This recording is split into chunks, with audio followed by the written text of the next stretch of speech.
Dplus finally back at their best? Those are the questions that we have, and soon to find some answers. Hopefully we do, guys. But before we let all of us go and get some milk and maybe go outside for some fresh air. I've recovered. No, you haven't. No, you have haven't. not. You may think internally you've recovered, but on the external, mate. Look, I'm glad I'm not casting right now. Very true, very true. But guys, just very quickly before we do leave it in the capable hands of our commentators, what are your thoughts heading into this one? Do you have a bias either way? I can't help but shake the feeling that a Dplus Kia locked in, playing properly and at their top level, they can 2-0 this series. Are you going to finish this? But that's... I'm not going to finish my run. But that's dependent on what level they play at. I think Dplus Kia are the team that can dictate terms in this particular matchup, and Kinotrope are certainly underdogs. All right. Well, while we continue to munch on ramen that may or may not cause accidents on camera later, we're going to leave it in the very capable and safe hands of Dev. You might die. And thank you. Thank you, Rob, Guz, and Kylie Jenner down on the desk. Appreciate that one. Time to get into the real games. Dplus, Kia, and Kinotrope. It's our second and third teams at a APAC North going head-to-head. Pengu, if this match tonight is anything like the match we had earlier today, then this is going to be a crazy, crazy long one. If this match can be anything like the Death we just had, it's going to be a very fun one as well, because oh my, a lot of laughter, a lot of big smiles on my end at least, that's for damn sure. I was sitting here forgetting that we had another game to play for a moment, you know? I was like, we're laughing, we're wrapping up the show, we're going to go home. No, we got an LBO3, by the way.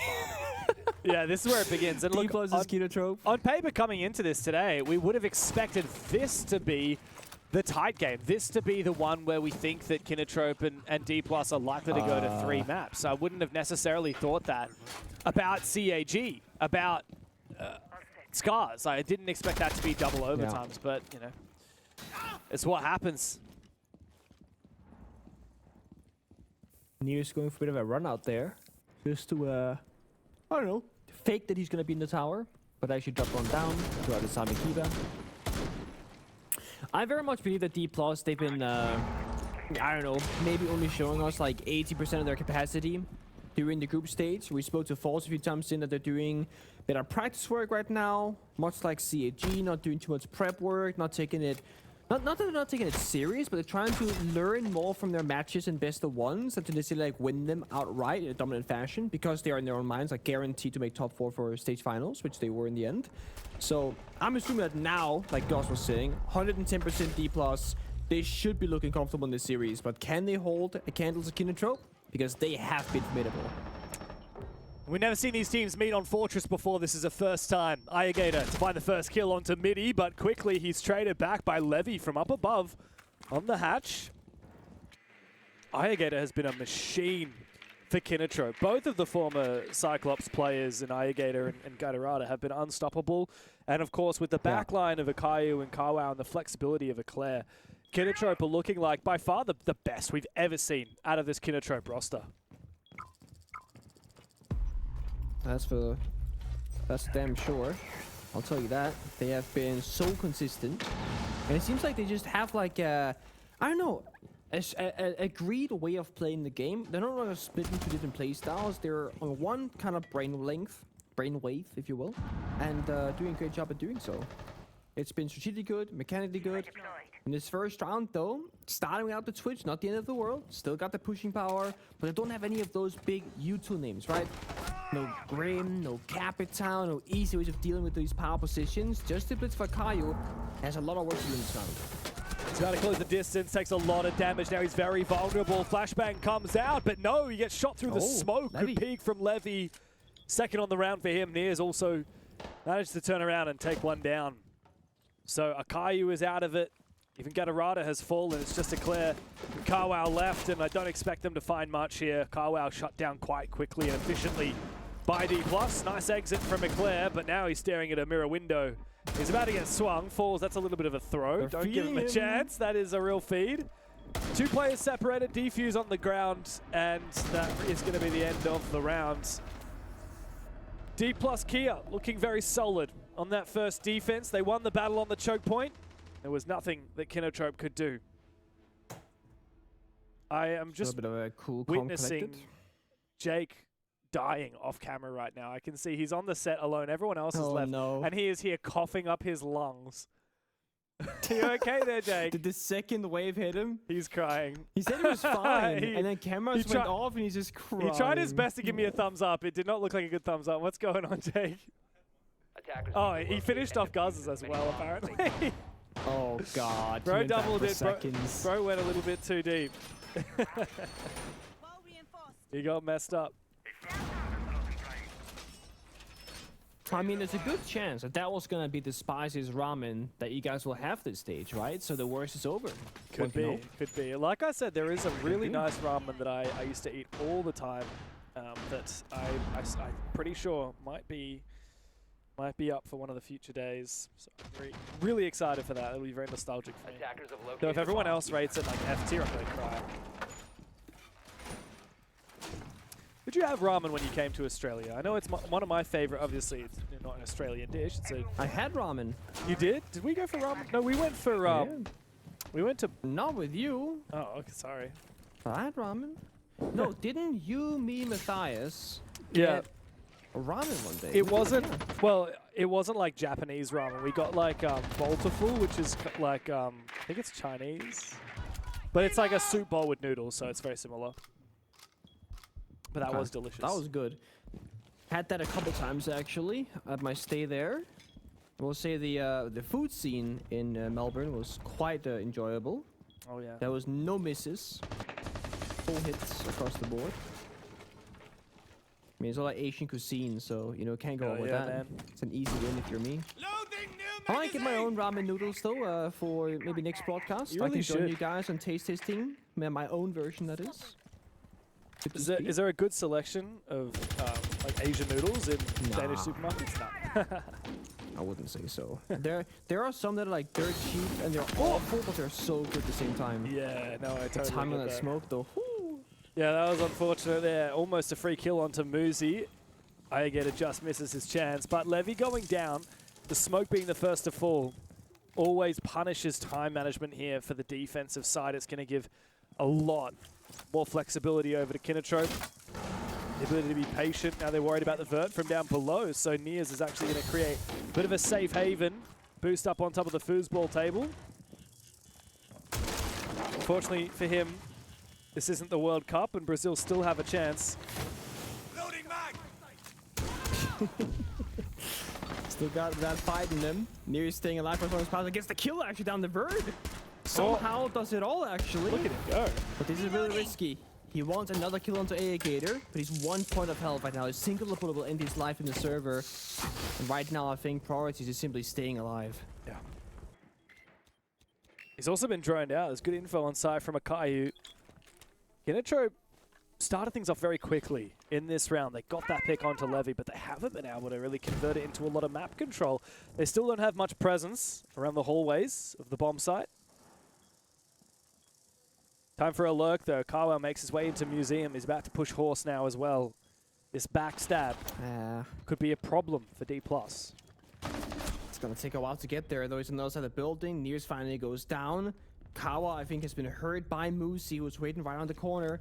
They hear each other, but don't want to fight, actually. Kawa says, oh, well played. There might be a gap, but he swings out first, actually. Very well played. Yeah, and it's a quick close to the round. But Dplus Kia, despite that vertical pressure from down below, despite the lurk, Dplus read everything. They lash out, and they don't look too worried about that round at all. Just step by step. I will say this, I'm a huge fan of teams starting to go back to the fundamentals of vertical play. I feel like we see not enough bulk on maps like Fortress, maps on Villa, where there actually is a fair bit of self-destruction vertically, but just not many people opting to choose it. And I think maybe that's just the introduction of Demos. Nowadays, you pick the Demos, you track the person that you're looking for, and you just shoot them through the beams. Without destroying the floor itself, you just like hit the player in the body. And it's a very one-sided job. Like, it's hard to fight against the Demos. You know, we saw Niers beat the Buck last round, for example. That wouldn't be the case if that was a Demos track. But if the Buck ever were to go down, now someone can go back downstairs and use the same angles that Buck had already created and become the second vert player, if you will. Whereas with Demos, it's you doing it all or nobody else doing it. So you're losing like a plan B or a second attempt at it. Kinotrope though, just kinda going through it, figuring out what's gonna work here. Deimos, Dokkaebi shields. Nothing too big of a change though. Ready, set. Nothing reinventing the wheel here for Kinotrope. No. If anything, I would have liked to have maybe a little bit better vert. Like, obviously, Sledge and Buck, it's nice you're doubling down, but there's a reason why people go Ram. It's just so much safer, so much quicker. It's so much less telegraphed. I would have gone, you know, Ram instead of one of those operators, perhaps, for a much more well-rounded lineup.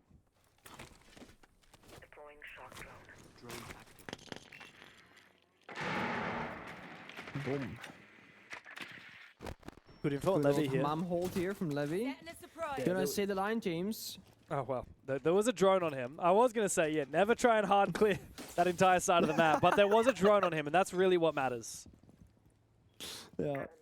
It is the, usually it fails when people try and go for mom clear. We've seen it so many times pan out in favor of the defenders. There's so many rooms to clear, man. It's impossible. As soon as you're fighting like 2 or more players, it's just unreal.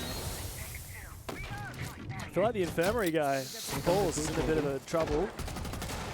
Does a little bit of damage. He's got quite a fortress to hold on to. A little bit more damage. Carwell low HP. Got to be careful. This Uzi packs a punch from Falls. Drone spinning up. Not a ton of pressure here from Kinotrope though. A very simplistic attack, and the smokiness that they threw earlier pretty much helped the defenders.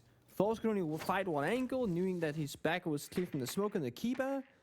And Kinotrope forced to go for a plan B or a plan C already in this round as well. They have a buck, but no verticality upstairs. Not a ton of map control, but I was gonna say a freebie, but he becomes the freebie. Hey, Gator. Very uncharacteristic to lose a gunfight so easily. That's Dplus. Winning a gunfight when it matters the most. Another 5v4 advantage. Yeah, and finally, they're starting to get to work on the vert, but it's just way slow. Only 50 seconds left to go.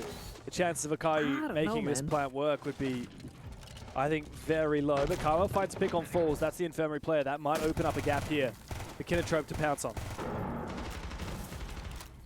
I'm not sure they have to push. I mean, Akayu's gonna start planting. There's no nitro. He's holding F. He's not gonna stop. There's no nitro. I don't think they know. That line of sight is going to be enough to try and prevent that retake. Muzi, though, does finish off Eclair. Akayu's going to go upstairs. It's really rough, though, for him, trying to take a 1v1 and then eventually trying to fight through Vert. I mean, yeah, trying to play Vert with a Blitz is terrible. Really, really unenviable position for him. Gatorada needs to have a big impact. He doesn't do so. Midi's going to stick the defuse. Akayu tries to get the angle. Only sees one of them. He very nearly got the second, but it doesn't matter because it is a retake successful for Dplus, and that's a 3rd round in a row on defense of Fortress. So chaotic. Sending the blitz above, I mean, that is a play and a half, but there was a defender waiting for them. Dplus doing a great job on understanding what is the one way we lose this round. If it's any attacker manages to get on the verticality in the post plant, we can't necessarily win that gunfight reliably. So keep on defender above, use the 3 beneath, isolate the fights, and just try and stick that diffuser with everybody else covering when we get a big enough advantage. Wow. It's comfortable position here for Dplus, 3-0, and to no surprise, Kinotrope called a tactical timeout after operator bans because they need to get around on the board. Very early tactical timeout, but much needed. Time for Okamesh to get active. Kinotrope need to talk, and you can see it's none of the players who are talking right now. It's got to be Okamesh, and there he is. What do we say to Kinotrope down 0-3? I feel like, sadly, there's not a lot to work with. I don't even know if this is a map that they are typically a fan of. And historically, when these teams have met, it's been Kinotrope that have actually banned out Fortress from the veto, which is why we've never seen these two teams play the map together before. I don't know if they've done enough groundwork to come into today and be ready for this match. It's a hard one. I mean, look at how that opening pick happened as well. Aegir had a flank onto Midi, what should have been a free kill. He misses a few shots, Midi 180s, gets the kill instead. It's honestly Kinotrope losing a lot of small details and of course losing the bigger picture. And this is kind of the expectation that Dplus will be maybe more strategically deep. They'll have more counterplays, more flex operators, they'll have a better read on the meta. But Kinotrope, honestly, they should be winning individually, at least holding on one-to-one. We've been praising their mechanical skill, their individual skill, the entire stage. But now we're in best of 3 territory where some teams are gonna thrive because they feel they can, you know, just play a long match and they'll keep adapting, they'll keep winning. And some teams are thinking, oh my god, you know, if we're a one-trick pony team that can catch enemies by surprise, how can we do that in the best of 3? They'll start reading into us, and our map pool isn't that deep. We're gonna go into maps we're not comfortable on. It can just favor certain teams. And Kinotrope, they are still a new roster with this iteration of the roster. It could be, like you said, Fortress just isn't their map. Yeah. But you're also taking Brazil to Clubhouse. So second map is, you know, it could go better, of course, but it's Brazil to Clubhouse, James. I'm looking back. Of course, these two teams did meet in the regular stage. It was on Cafe. Kinotrope won that 7-3. Quite a surprise to me. Quite a surprise. I believe we casted that game, if I'm not wrong.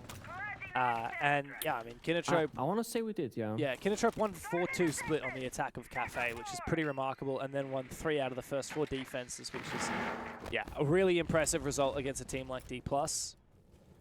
Looking at Dplus's history on Clubhouse, now on their final play, they smashed B&K FearX on it. They lost to CAG in kickoff on Club, and they beat Scars as well on kickoff. That's Dplus's history. As for Kinotrope, they actually haven't played Club at all in APL this year. So it does feel like Kinotrope really, they've been hiding something on Clubhouse, and I really hope for their sake that they look a lot better in the first few rounds of that map than they have in the first few rounds of this one. Just slowly setting up. I think Kinotrope has made the call that, hey guys, we need to keep our 5v5 man position. We cannot die early. We need to get into an executable spot in the server. And they're almost there.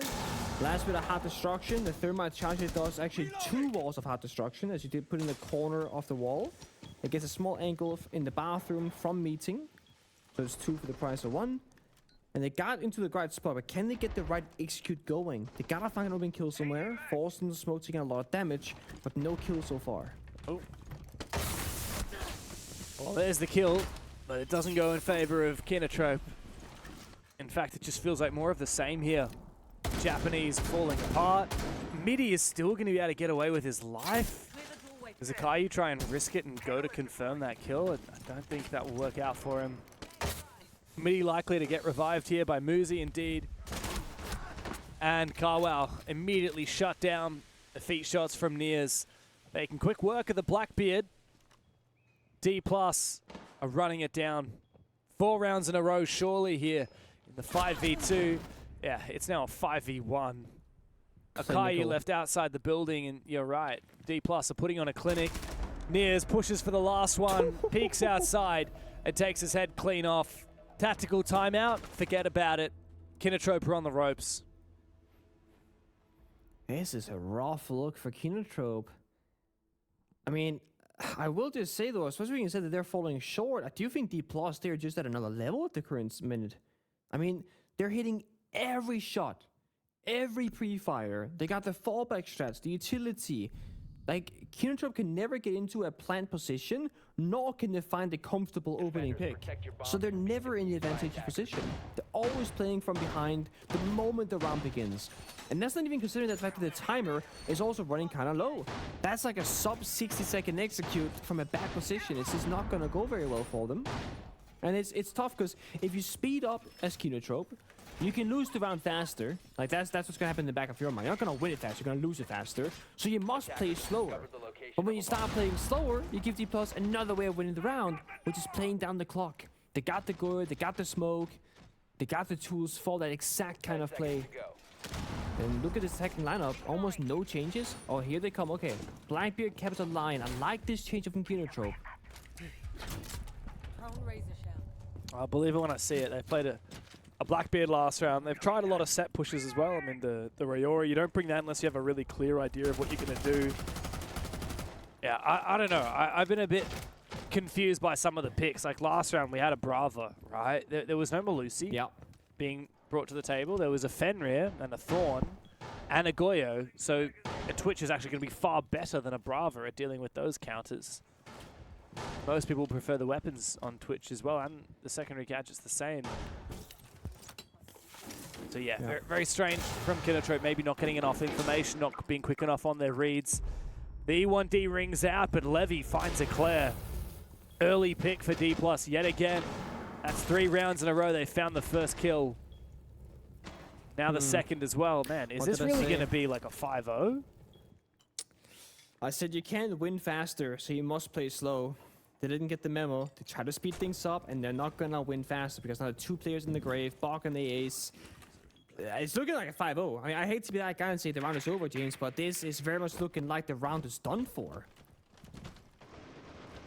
There's so much time to go. It's just starting to look like one of those ranked games when you stack queues into, I mean, maybe you don't have this, but I certainly have. You stack queues into people that are just like, yeah, you queue into the death stack, and you know everyone in your team is slowly tilting, and you're like, guys, I have an idea, let's play this, and then not everyone's on board, and and you know we got one person trying, and one person's like, I don't even care, I'm just gonna try and get a kill, and then someone picks something stupid, and just like. I feel like that's where we're at right now at Kinotrope. Now, I'm not saying that I think they're tilted. Far from it. This is an experienced team with very experienced and confident players, but I just think that they're being quite graphically outpaced here by Dplus, and I don't think that's going to change. The fact that Levy keeps on peeking that is a crime. How has he not died yet? And it goes unpunished time and time again. Injured, they can't confirm it. Oh my Nate, god. roll on in, come on. Get in there. That should get him. Yeah, there you go. Okay. 2 nades though. Took both nades. Even then, just like little things, like the pre-aim here from the Blackbeard from Irrigator was at crouch height. Like he's clearly peeking you at head height. 35 seconds. A lot of kills to be found here. Gotta hit some heads. Nice flick. Doesn't get the kill, just a bit of damage. Nears is 9-0 rather. Yet to die. He's gonna have so much confidence. Well, he's found Midi. Jumping on in, but into the crossfire. It's not going to work out for him.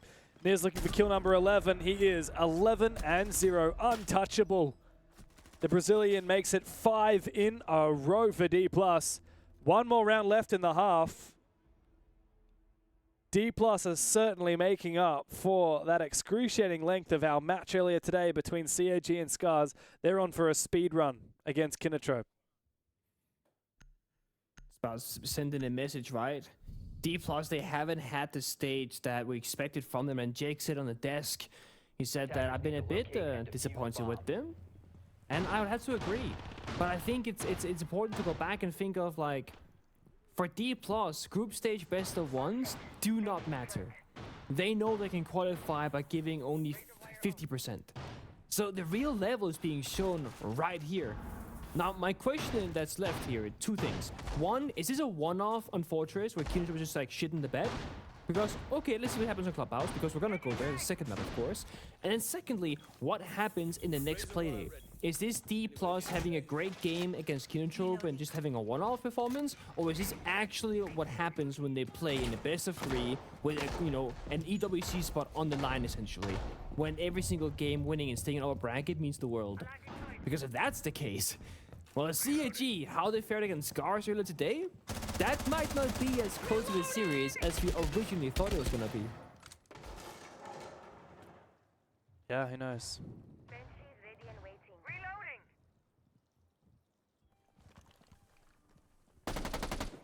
Kinotrope. Last chance now on the attacking side. I tell you what, if this goes 6-0, doesn't matter how good you are on defense, there's just no world where it gets brought back. It was so rare. I mean, Scars tried earlier. Tried their best. But they too fell short on the comeback. But I mean, let's at least get around on the board here. Let's go for 1. Let's start with opening pick. Start simple.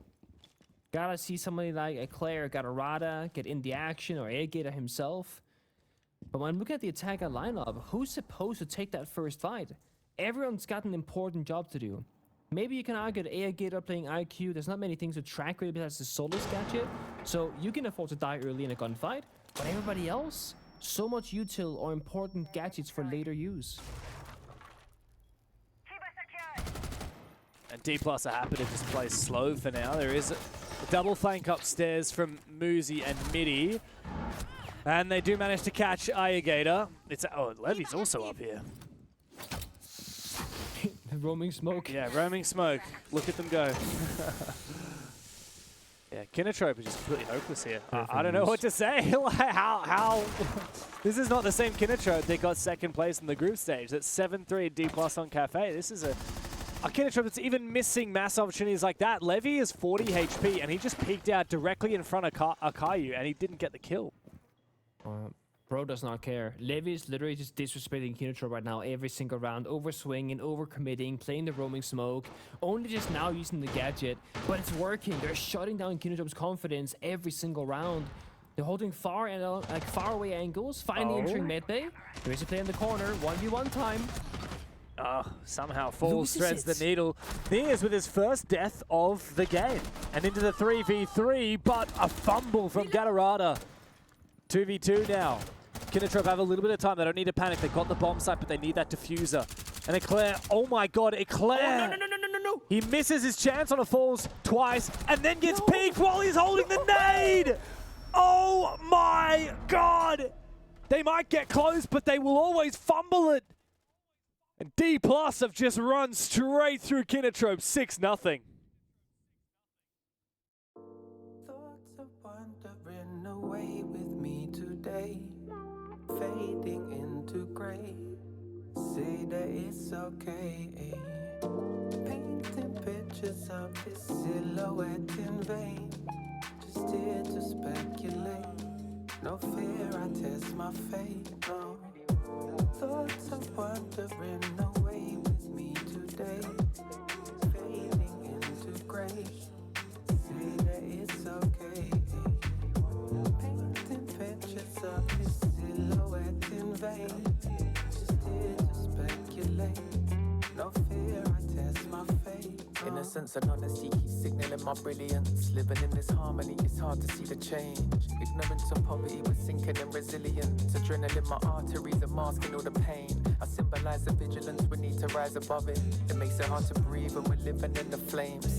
So make rhythms and we influence the youngers. It's like we plant the seed and watch them grow into the names. Lately I've been studying Ibrahim Traore. What it takes to make change, blood and tears that they assure me. Stripes and gun range, bodyguards at every doorway. Civil rights to sustain this peace over Wahala. If we had to fight, we had to die. That's why we ain't seen another Thomas Sankara. Who are you when you can change all the fortunes of your people? I'm tired too, I used to blame Western forces of evil. I'm tired too, I'm choosing pain and let my hatred try to greet you. I'm asking, can I really flex? Forget the poverty we've been through. Puppets in our section, check the strings above, you know it's lethal. And am I still collecting? I'll try to protect my own peace and breeze through. Thoughts of wandering away with me today, fading into grey. Say that it's okay. Painting pictures of this silhouette in vain. Just here to speculate. Our second 6-0 in a row here on the APL. Scars managed to bring it back 3 rounds against CAG before they eventually fell in the series. Can Kinotrope show anything to us here on Fortress? A 7-0 here for Dplus is not just a bad result on this map, but it's a very foreboding sign for the series and for Kinotrope's run. We've been hyping them up so much. We expected a lot more from them. I just hope they can show us a bit more before it's over here in Fortress. That final round that we witnessed, just like shots being missed, individual mistakes. Hey guys, why every time do you guys show Kane at BO3? It's always Nearest, man. He loves and the funny thing is, Nearest, he tends to only do it when he's like top fragging, but he tends to be top fragging almost every time. So like he always gets the sit talk.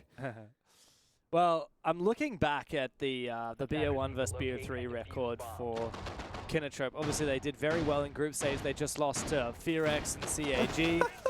And then you look at the BO3s from kickoff. They lost to Dplus and CAG, but they did beat Scars and the Trippy roster. They lost in the BO3s to Enterforce, which is the now double RX roster in the 6 Invitational quals. They beat Scars in the APAC Cup quals and lost to E36, the now double RX roster. Look, I'm going to just say it. Niers, I think it's good smack talk, but I don't think it's accurate. I don't think that Kinotrope are more inclined to lose BO3s than BO1s based on the stats I'm seeing. Also, Niers, you're going to look very silly if you win this map and then lose the series. He's 11-1. Bro can say whatever he wants. Just, right now, I mean, most things, yeah. There's a line to be crossed, but he's not, you know, gone that far just yet. We've talked a lot about kill you guys don't know what's records wrong? Ha ha ha. recently. What do you think is the highest KD record in one game? Oh my god. Levy's just sent it with the shotgun. It's a good question. Good trade. KD. Traded back by Aegid. A very nice response there. Taking down the Deimos. I'm trying to think of like really big games where Like, not many deaths happen. Well, like, what's the most kills kills a player has gotten in a map without dying? That's what I would like to know. like literally 0 deaths. Yeah, yeah. So like 11 and 0, 10 Do you and happen 0. to know it? No, I have no idea. I don't even know Oh, how to begin to find that score. I'm not sure we could, unless somebody just has like a screenshot from like. Anyone way is back in watching the right day. now, talk to every AI you know. Get them to grind the numbers for us. Talk to every AI. Oh, could be a pocket play here in the horse store it's in the so window. cute. Take I control. love It's it. gonna be a blitz inside first. It's a nice careful. usage of the sends that enable that entry from the window. The Grim to try and prevent aggression around horse. But Kinotrope are just sitting back and waiting. Dplus might have taken some ground, but they still haven't actually erupted onto the bomb site. Into the 4v4, Eclair still in this critical position. Tucked away in the corner. If he peeks, he might actually be able to find Niers if he's lucky. There's also info for them on the back of Akayu's Evil Eye in horse, feeding so much info on where these players are. Constant red pings on Niers. Does he try and make a move? He reveals his position. Gets shot at by Falls. Now he's in a spot of trouble. Mini takes him down and rushes into that bomb site. Dplus went 6-0. They're about to make it a perfect run. Galarada trapped in the corner. Pinched and then finished off. It's a open and shut case. Niers farming at Dplus 7-0 over Kinotrope. I don't know when the game starts, but I can tell you that Kinotrope are firmly kept asleep.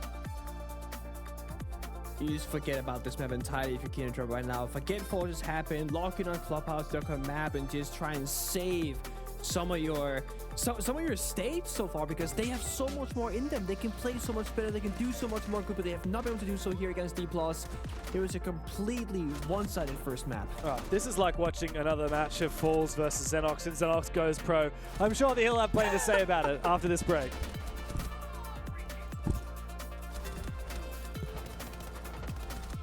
그때 팀에 새로 합류했던 저랑 그 샤일이 일단 성장 그 팀의 수준에 맞추는 게 제일 급선무였었고, 그때 이제 점차 몇 개월씩 하면서 이제 실력이 어느 정도 괜찮아졌고, 이제 팀과 잘 어우러지면서 로컬 대회 지역 리그는 다 이겼고, 인비테이션을 딱 진출을 결정지었을 때는 다들 엄청 좋아하긴 했는데 막 그렇게 놀라진 않았어요. 막 우연에 의해서 진출되거나 그런 게 아니었기 때문에 꽤 자신도 있는 상태였고, 그리고 인비테이션을 가서도 이제 플레이오프까지 진출은 했었어가지고 다들 뭐 기뻐는 했는데 막 엄청 놀라진 않았다?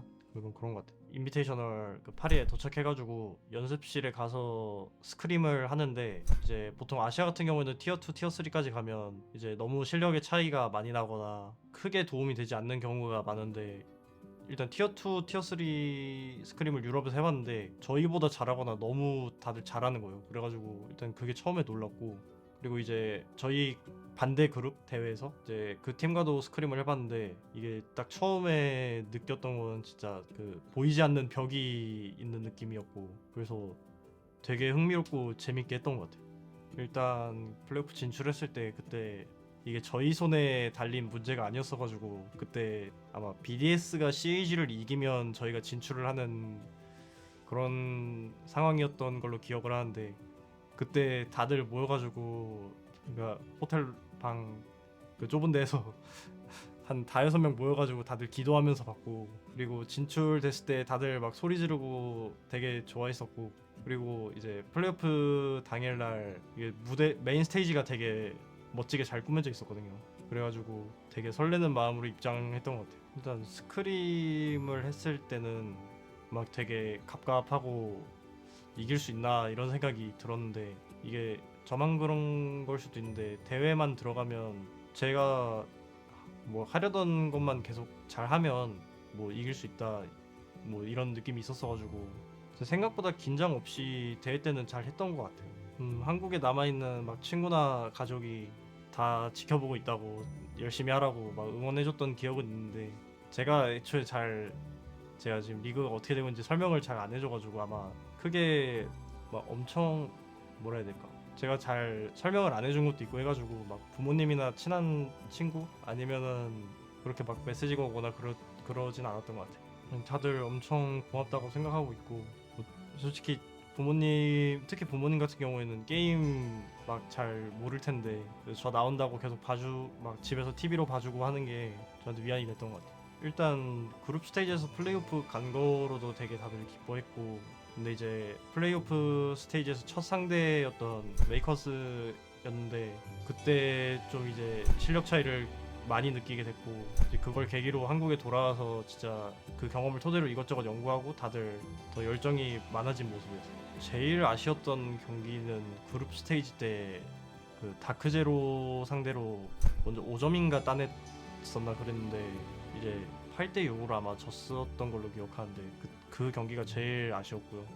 특히 제가 조금 활약했던 경기이기도 해서 더 그렇게 생각이 드는 건지도 모르겠는데 그거랑 같은 그룹 스테이지 경기 때 G2랑 했었는데 제가 클러치 한번 못한 것도 아쉽다고 생각하고 있고 좋았던 기억은 아마 클럽하우스에서 7대4로 페이지를 한번 이겼었던 것 같아요. 그게 좋았던 기억.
that? What is... Rob, what are you doing? Don't worry about it. We're live. No, focus more on the game. Focus more on the game. I know that it was a 7-0, but we are live now. What are you... Bit of professionalism about you, mate. All right. Bit of composure. Unlike Kinotrope. Yeah, well, they lacked a lot of the composure, didn't they? Was not expecting that. We hyped this one up, guys, as being close, as really kind of the theme of the day, and we get a 7-0 out of nowhere. Well, sad. I mean, I did put the onus, right, on Dplus to be the ones to dictate the tempo and the tone of this matchup, and they have done exactly that. They didn't initially, though. The first 2 rounds, Gator opened a kill. Within the first half of those rounds, they didn't capitalize, and then it just completely snowballed from there. And the siege, unfortunately for them, only deteriorated as the rounds went on. There were a couple of times where I was listening and watching to James, and just the sheer disbelief and some of the opportunities that were still being presented late in that match, and Kinotrope couldn't claim any of them. So one of those ones that you've just got to completely wipe from memory. It was Dplus's pick, so if there's any salvation for Kinotrope, it could be on map number 2. I've got beef with James as well. Oh, you absolutely comments. do. How outrageous. Firstly, James, I know you're listening somewhere, wherever he is. I got at least 2 rounds against Falls. You did. How many did Kinotrope get? 0. Naught. Donut. Absolute donut. And you know what? Cinema. I enjoy that. I enjoy that. What I don't enjoy is, unfortunately, hyping Kinotrope up, backing them, and then Fortress happens. To be fair, Fortress is one of those maps that when you look at the head-to-head between the two, there is such few points of data that we cannot actually give you a proper idea as to what to expect. The only thing was that Dplus had played FaZe Clan as the only match in the last 6 months. So, I don't know, take what you will there. As we head over to Clubhouse though, gents, the story gets worse. The story gets worse. Kinotrope have only played it once, and the only team that they played on it, if I'm not mistaken, is Trippy Main Telecom, which is just absolutely crazy. When was that? I'm going to say about 3 months ago. What date? 103 days ago, 27th of March, 2026. That's my birthday, baby. Oh, happy birthday. How old did you? Was it 47? 47? 47 next year, actually. You're looking pretty... By the way, moisturize every day? on that Clubhouse, as we're getting into it, talk about a 4-1 record for Dplus here. Beat FearX last week 7-2. Absolutely dominated them. I'm expecting Dplus to now win this comfortably. Could you imagine a world in which you get more rounds off Falls in a best of 7, just rounds, than Kinotrope getting a full best of 3? Well, it could possibly happen. Dplus are running away with this one. They're going to need to put the brakes on if they want any hope of salvaging their upper bracket run here in the APL Finals. Thank you very much, Rob. If Jake gets more rounds against Falls in a 1v1 first to 4, then Kinotrope gets against Dplus in an entire best of 3, I'll eat my hat. I will find a hat. Careful now. Small enough. Careful now. And I will eat it on broadcast. Attackers have discovered the location of a bomb. Can we make any other rules, like the hat has to be made of fabric or polyester? Because you can just go to a bakery. I will make... Fun story here. Oh, hit me with During the Salt Lake City, Intero made that same point that if X team does a Y outcome, I will eat my hat. And then they did it. And Reddit was like, why didn't Intero eat his hat? He's a liar. And then Intero actually went on record on his podcast, I believe, and said he actually tried to go to a bakery and have them decorate a pastry in the shape of a hat. And did he... But they couldn't do it. They couldn't do it.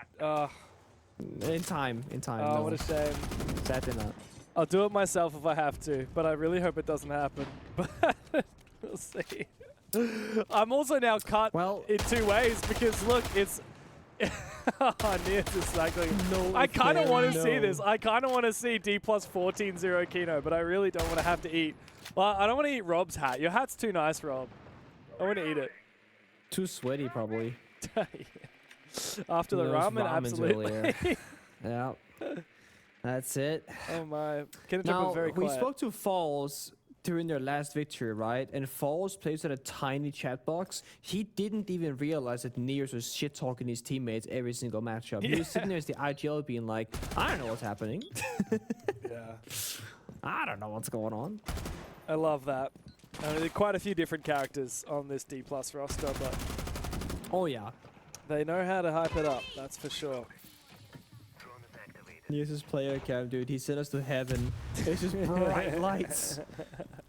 They did shine very brightly on Fortress. Now he's on the Monty. Not likely to be breaking any kill records while he's doing that, but maybe some speed running records. He will flip the 50-50 if presented with the option, okay? Right now, Nears feels unstoppable, on top of the world. He's thinking these guys are freebies.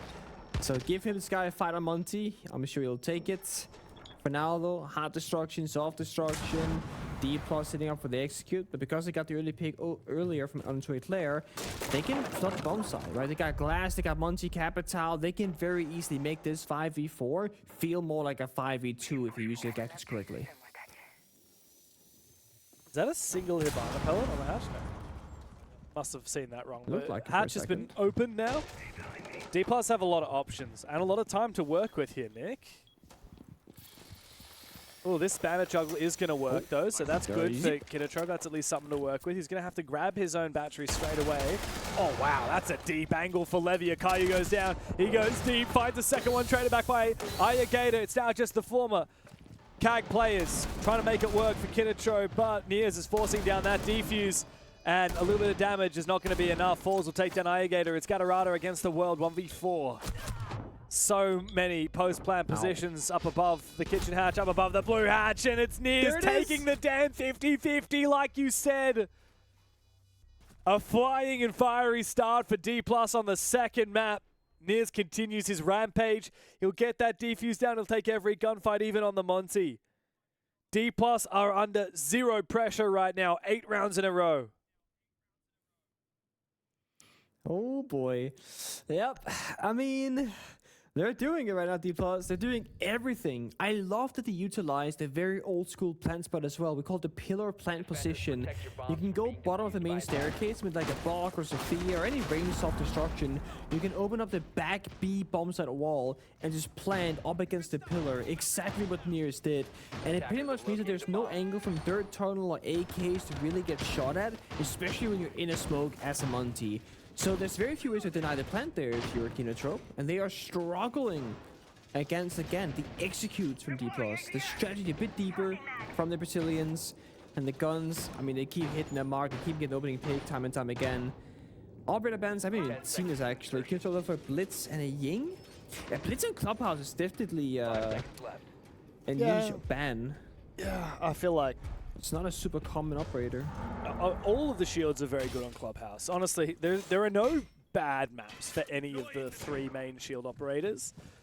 I don't think Clubhouse is a great shield map though. Like, it's not bad, like you said. Really, man? But there's like 5. There are 5 other maps. I think I would rather play a shield on a Clubhouse. Blackbeard on basement is insane for taking dirt, and Monty is insane on most bomb sites, especially. Yeah, but now we're talking Blitz in particular, right? Like, yeah, I think Blitz is the worst. Blitz, I think, is third.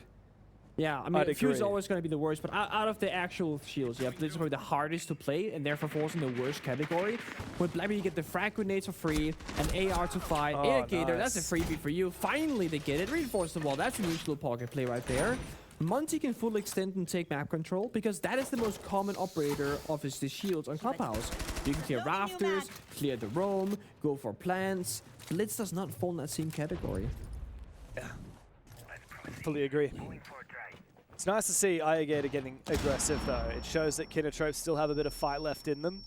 Losing a Maverick is going to suck here for Dplus, but they still have Levy with 1 Selma remaining to get a line of sight, and there's no electrification on the walls, so that will create a line of sight or a vault or crouchable hole in the Jacuzzi breach.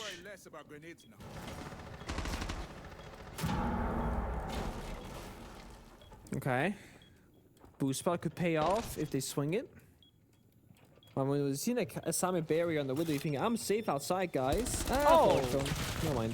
Oh, it's a funny little setup here. Okay. Usually there's a rotate hole right up against between the windows because it's the only safe place to stand. Instead, they've got a reinforcement there so that the Lamai can actually tuck and use his gadget to protect himself. It means that he's very hard to kill in this corner. We've got to kill it to Levy because of it as well. How do Dplus try and isolate this position? It's the first round in this series, and it looks like Kinotrope are favored to win. Oh, This corner spot could work out. Because No way, be no against way. him. The Monty's I inside can't the building. The believe follow-up it. comes through his shotgun. that's one hell of a way to counter that position from the Wamai. And while Midi does get finished off, this is very much winnable here, especially with the form of Nears. 3-0 on the Monty. Might be able to go for a safe plan, but the smoke starts to subside. Muzi gets active. Air jab, though, does get caught by the Wamai's magnet. I think there's info as well from a bulletproof camera onto the Dplus positions. And now Carwell taking down Muzi. Nears is going to drop down below. no. He is a dead man walking now. His only way back to the bomb site is up through the main stairs. And surely Kinotrope with this crossfire will call it a day. They finally get around on the board. Big celebration from Akayu. A few wry smiles, but nothing too crazy here. It's the first time in the last 10 rounds, or 9 rounds that we've had Kinotrope getting anything on the board. But they've done it. They're now on the server. They're in the game. And one more round that have tied the score between Jake and Falls. Okay? They get that second round, and they make it. Oh, yeah, this torch out as well. Oh, man. This was great, though. Akayu ran out of bullets with the primary, had to bring out the shotgun, and that was the perfect moment. Nears knows that he cannot lose that fight to that shotgun when he aims down sights. A valiant effort from Dplus, considering it was a 3v5. But yeah, Kinotrope looking really good there. I like that setup. I do feel like once teams are aware that you're going for that Wamai setup, I think it's going to get hard counted pretty easily. I'm not entirely certain, but if you're in pool table, like downstairs, couldn't you see the guy through the hatch because you're elevated up above? Yeah, Yeah, probably. so it could be as simple as that. Something to note for future attacks, perhaps?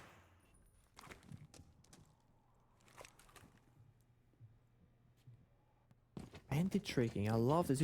Kawa, I'm a huge fan of this guy as an individual, okay? The way he plays Siege is so old school in a positive way. You know, your maestros, your bandit tricking, your kind of like small niche pocket strats. He's always been doing this. He has a YouTube channel. He's dead. Okay. He has a YouTube channel where he always shows off these like small niche unique things you can do. And it's pretty cool. I've been following his YouTube for many years now and been suggesting it and showing my own chat. I'm like, guys, do you know about this trick? I learned it from Kawa. And they go, who's Kawa? I'm like, oh yeah, well, they are in Kinotrope. He tried to bandit trick the dirt tunnel, but you can actually see the bandit tricking from the drone hole. And of course, Dplus, for some reason, they have 2 players there. So one guy breaches, one guy has the drone hole. They get a free kill. Why do they have 2 people there, James? I have no idea, but they did the right thing because they get another opening pick. Do you remember, this is how old I am in Siege terms. I'm sure you do remember because you were playing Pro League back in the day. Remember the strats teams used to do back with old Jaeger, and they would put a deployable shield next to the drone hole in dirt tunnel. This is before Kaid existed. They would put bandit batteries on both the dirt walls and then put all 3 ADSs there so that teams, if they didn't bring Thatcher, because you didn't have attacker repick, if they didn't bring Thatcher, they would be completely cooked because they wouldn't have any way of clearing the shield and therefore shooting off the bandit batteries. It's so silly. So classic. It's again those small niche things that like just don't exist these days because you know attacker repick and people have gotten better at the game, etc. But it's hard to get away with those kind of small one-off pocket strats because attacker repick exists. It means that unless you can go unnoticed in the drone phase and just sit up really late in the round, well, it'll get counterplayed. Or they'll just flip the attack and go, oh, you're doing the thing dirt tunnel? We're gonna go for a heavy blue attack with Kitchen Hatch. And it's cool. And we still have some cheeky little tricks. For example, Akayu was moving his Yoko drone out from dirt into kitchen. Nia's going to go for a plant denial, but in the smoke. You're right. The only plant denial here is Akayu, but his Yoko actually misses. He's not going to get it until after the plant is confirmed. And now surely it's a done deal for Dplus. Kinotrope trying desperately in the 3v5. Nia standing directly on the defuse with that Monty still aggressive. The Yokai comes in, tries to support, doesn't land. Needs to bring out the slug shoddy now, but not an easy weapon to try and take a fight with against the Monty. Nice little pump of the suppressed shotgun for Akayu, nets him 1, but it's just a consolation, just an exit frag. Dplus have overwhelmed the bomb site. Niers is hunting him down with his shield on his back. This is just embarrassing. Dplus, another round on the board, as dominant as ever. And Kinotrope back to the drawing board.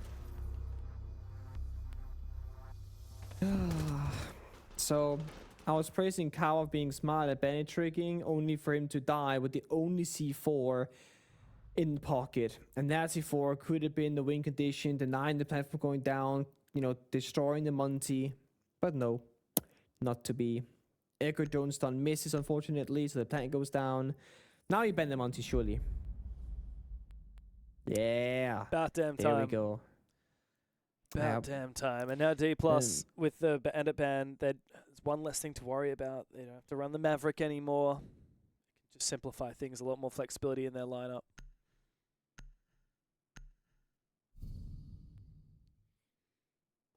Still bringing the Maverick for now, funny enough.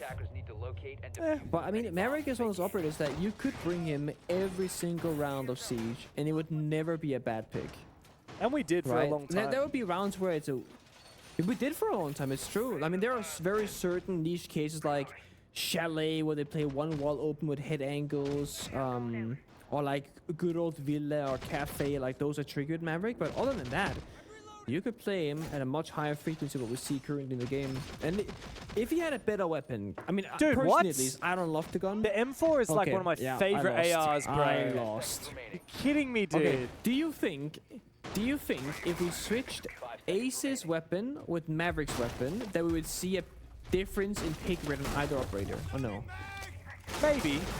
I think the AK-12 is just like the best gun in the game. So I think it was last I checked, like statistically. Yeah, it's really you put that gun that Ace has on like any operator, and people are just gonna play it for fun. Like the way I see it is like out of all the hard breaches primary assault rifles, Ace has the best and Maverick has the second best. Wait, hold up. There's a very weird Blackbeard setup. DMR ACOG in spawn, which is kind of strange, by the way. Looking through the external CC wall that is opened up by the defenders, which is also kind of strange. Kinotrope, they're cooking. They're like doing something out of the usual. This is what people thought that Siege was going to be like a tactical shooter about clearing a building. People think that you're going to have sniper rifles like on the opposite buildings. Like that's exactly what Niers is role-playing right now. He's role-playing 2015 Siege.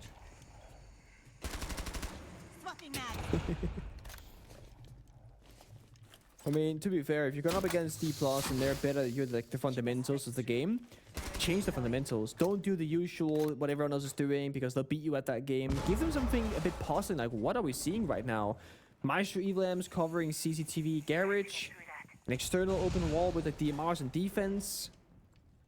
It could be the difference maker, but it will come down to kills at the end of the day because we got some sharpshooters in Dplus' side. Even if they can't break this apart strategically, they will just clean heads.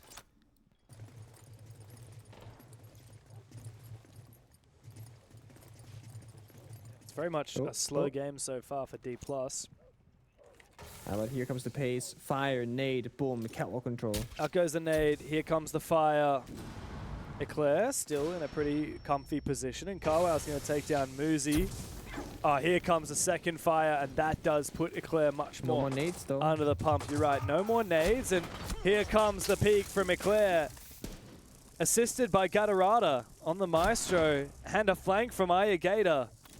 Kinotrope are on track to win their second round, and indeed Carwow finds the kill onto Niers. Falls is the last one left for Dplus. Falls against the world. In the breach. I mean, the Wallace. pocket shot works off. I love it. The Evil Eyes are good. The catwalk was good. And they very much, I think, caught them by surprise. Kinotrope love their Maestro. It's usually a Caillou, but look, even Gatorada will play it. Sorry, I do think, like... I just looked at the chat. Monitor? I just looked at the chat and saw Rex tweets. I'll concede the loss if you just check Jibus' computer. And then after as well, he's having a crash out on socials. Not actually a crash out, but he's recognizing the loss against CAG. Yep. I think it's funny he literally because it's a tweeted we should have banned cheat. Monty. That's exactly what you said. Yeah. They should have. And he also said, If we just banned the Monty normally, it's like that's what they would have done usually, but for some Yeah, reason they didn't. they changed. They were trying and to they be went smart. off the game plan. Trying to be cheeky. Yeah. That's so funny. If nobody knows And what it's they're funny talking about, 'cause go it's to Rec translated on Twitter. So go to x.com and then it's RECCHAAN, RecChan, and translate from Japanese. It's such a good read. He's so funny. It's funny because he says, this is so frustrating, isn't it? We even managed to take down the hideout. It's obviously Lair, right? The hideout. know, It's kind I of love funny that. how the Google map Translate. name. Yeah. That's what we learned watching the last couple play days across all the sub-regions of APL. The Monty effect. There are the top teams like Speakeasy and Weibo, Nears here on Dplus, Edmonton and DD Man on CAG. Yeah, exactly. Like they can completely change the round with its operator. You gotta just ban it. It sucks to lose a free ban like that, but I think the damage is much greater if you don't do it. Yeah, for sure. All the best teams know exactly how powerful it is and that you've just got to use it. You can't afford not to. Nice pick onto a Caillou. Wait, this is bar. Bro. Kinotrope are going to bar. I can't believe They would do it. I can't believe They it. would be the one to do it, right? As I said, they light their off strats, like to catch the opponent by surprise. If nothing else is working, it just makes ton of peeking. sense to me. But they are just peeking, and that is not a game that you're probably going to win against Dplus, given the current mathematics That's on the what I get. scoreboard. No, you will not. Yeah. Look, This this bit of Sellers, maybe. bomb site is hard enough to win 5v5, 3v5, nigh impossible. Dplus are playing this really well. They're playing really slow. Tends to be better when you're up against a really weak bomb site. You play really slow and you just consolidate. You play really risk-free. Consolidate your advantages. Because if you play risky like that, you give the enemy a way back into it. Eclair's now taken down Levy on the Rayura. It would have been very useful util to have in the late round. Nias has gotten a little bit unlucky here with the destruction not working, but the second charge does get it down pat.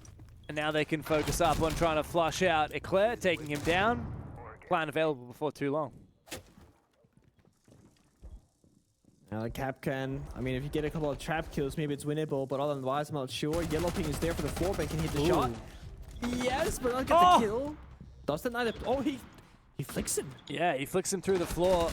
Nice angle, speaking of flicks, from Carwow, 1v3, but he's got a lot of info on the bomb site. So much damn info. And Dplus got to be careful, because there are Capcan traps and Thorn traps in abundance around. Falls on the perfect angle to watch this position. Carwow doesn't know exactly where the plan's going down. Falls shuts him out of it. A nice cut and dried finish for Dplus, although it got a little bit dicey. A big round for them to take the lead once again.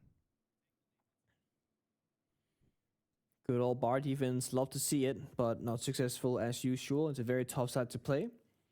Especially with all the Bandit Kite mirror removed from action, because if you can hold top floor control, you see the entirety of the bomb side. But when all the walls and windows get opened up, it's very hard. When you lose 2 players early, same story. You don't have enough map presence to hold on to all the ground that you need. Nears, though, he keeps up this performance, man. He's owning right now. He's entering, killing, clutching, planting, false covering. It's clean.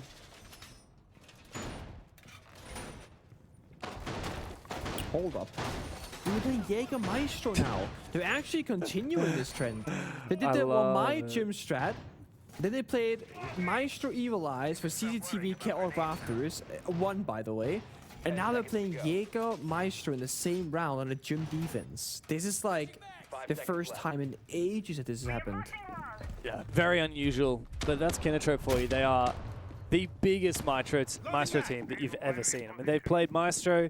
Yeah. How many times? So this is the second time in this game, I believe. They played on Fortress. They did.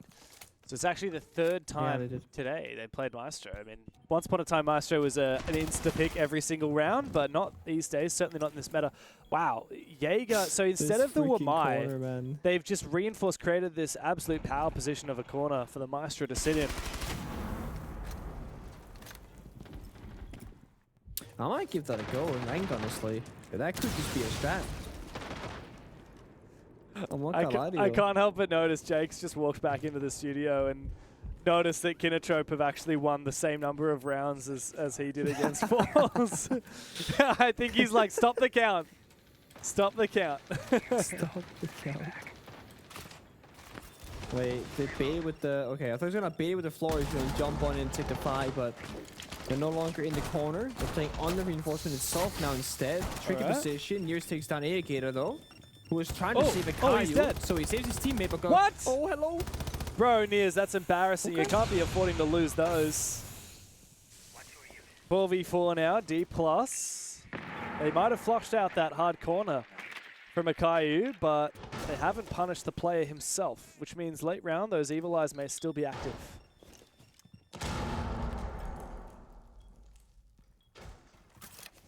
Now just waiting to see what Dplus wants to do in the server. They're not really playing the usual step 1, 2, 3 here and picking apart the strats.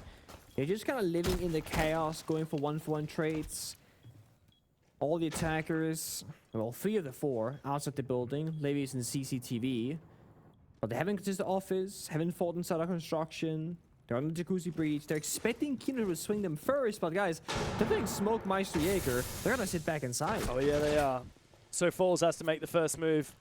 Oh, Nitro straight at his feet. He shoots it out in midair. Good info on his position thanks to that bulletproof cam in bedroom, and Gatorade has now taken down his teammates. How does Falls get into a position to plant? I don't know. The gas is now done, and the util plant denial here for Kinotrope is pretty much finished. As the player still peeking CCTV. It's time to go deep here for Dplus. Midi goes in first, Falls to follow. Midi doubles back, takes down Carwow. Maybe Falls can find a plant. Possibility inside Jim. Eclair's gone deep. It's now all up to Falls. Could we see a third round from Kinotrope in this series? Falls must clutch up. He's good at the 1v1s, but he can't win the 1v3. And Kinotrope tie up the scoreline. So you're telling me that Falls could win the 1v1 against you, but couldn't win the 1v3 against Kinotrope? Wow. Devastation. I can't believe it. Who would have thought? We have been wronged unbelievably so. Look, this is really good from Kinotrope. I think that it would be incredibly hard to be in their position where you've just lost a map 7-0, to bounce back and to find your way through Clubhouse after losing the first round as well. All that would be going in your mind is, not again. Not again, but they looked so much better on this, guys. Yeah, they found their mojo a little bit, and I think Nick actually encapsulated it pretty well through the call of that final round of the half. They're kind of thriving in the chaos at the moment. Yep. And what's reflective of that is I'm looking across at the time of the opening kill. So in so many of the rounds, with maybe like one exception and another really on the fringe, every opening pick was within the first minute, sometimes 30 seconds of the round, which is very atypical of club. And the funny thing was, it was almost a 100% conversion rate of that entry over the course of the first half as well. So it has been highly influential. Dplus elected to take the hard breach denial off the board, and Kinotrope then reacted by playing very, very trap heavy. And I think that's what stalled out some of the synchronization from Dplus. A couple of occasions where they split the attacks, but the timing wasn't quite right, and it did prove pretty costly. So, look, Kinotrope have done a good job to look competitive so far, but Siege's game of two halves, and how many times do we see an underdog fall apart, right? So we need to see them subvert that expectation that we've seen all across this first week. And also numbers. Well, say stats don't lie. They don't. That's a pretty common phrase. Well, in this case, stats apparently well, they do lie a little bit, considering he got 2 rounds against Falls. But okay, well, awesome. I don't know how many you'd get, Michael, but it's probably less. So where I'm getting with this here before the timer expires, stats sometimes do lie. So as we know in the APAC North region, what we've seen in Clubhouse, 7 times played. We know in APAC in general, slightly favoured defense, 4-2 splits, yada, yada, yada. Within APAC North, 60% defensive win rate in the basement, which is pretty high. Couldn't defend it for their lives. Yep. Jim Bedroom, an incredibly attacker-sided, 60% attacker-sided in the region. And unfortunately for Dplus, they couldn't attack it with their lives. And Bar Stage gets apparently chosen as well, which is is a weird half. Think that's a Hail Mary. That's a Hail Mary. You're not winning basement, things aren't working. Let's try Bar Stage, didn't work. 3 attacking rounds for Dplus is good enough. I think they're going to be able to do the job in the second half, go defense. They'll win basement. Yep. You know, and they should be able to then contest the likes of Cash and CCTV, Jim Bedroom on the top floor. Commendable, I guess, if you want to be nice to Kinotrope, and I think that's largely off the back of what we saw on the opening map where they got completely decimated, so it's a decent response, but I don't think 3 defensive rounds against Dplus will do the job as we head into the bans. I think Dplus, now going defense second half, are going to be well set up to close this out 2-0. Like you said, mate, stats don't lie. I'm going to completely ignore Kinotrope's stats here and just look at Dplus. 58% win rate on their attack of Clubhouse, right? So that's par for the course. 3-3, not too bad. This is where it gets a little dangerous. They have 5 maps played, 70% win rate on their defense. And the bans quickly, the Ying, the Cat Patal, it hurts in terms of entries, you know, dumping utility into site. Also, where it doesn't help them is the rafters clearing garage too. So think of like cash and CCTV. So that's a loss for Kinotrope. In my mind, I think Dplus are pretty comfortable. Yeah, obviously leaves hard breach up, shield heavy play expected in this first half. Defensively, interestingly, Kinotrope not doubling down with Bandit for that denial. So Azami in exchange, we'll see if that opens Bandit tricking over the course of the half as well. Well, let's just hope that Kinotrope can continue to dance around the fire and flames of chaos, because right now they were looking good in the first half when things went awry. Hopefully they will be able to do so as we head to the second half and maybe the final half of this best of 3. They are going to have to go pretty crazy though, because Dplus on that defensive side will be able to dictate the pace.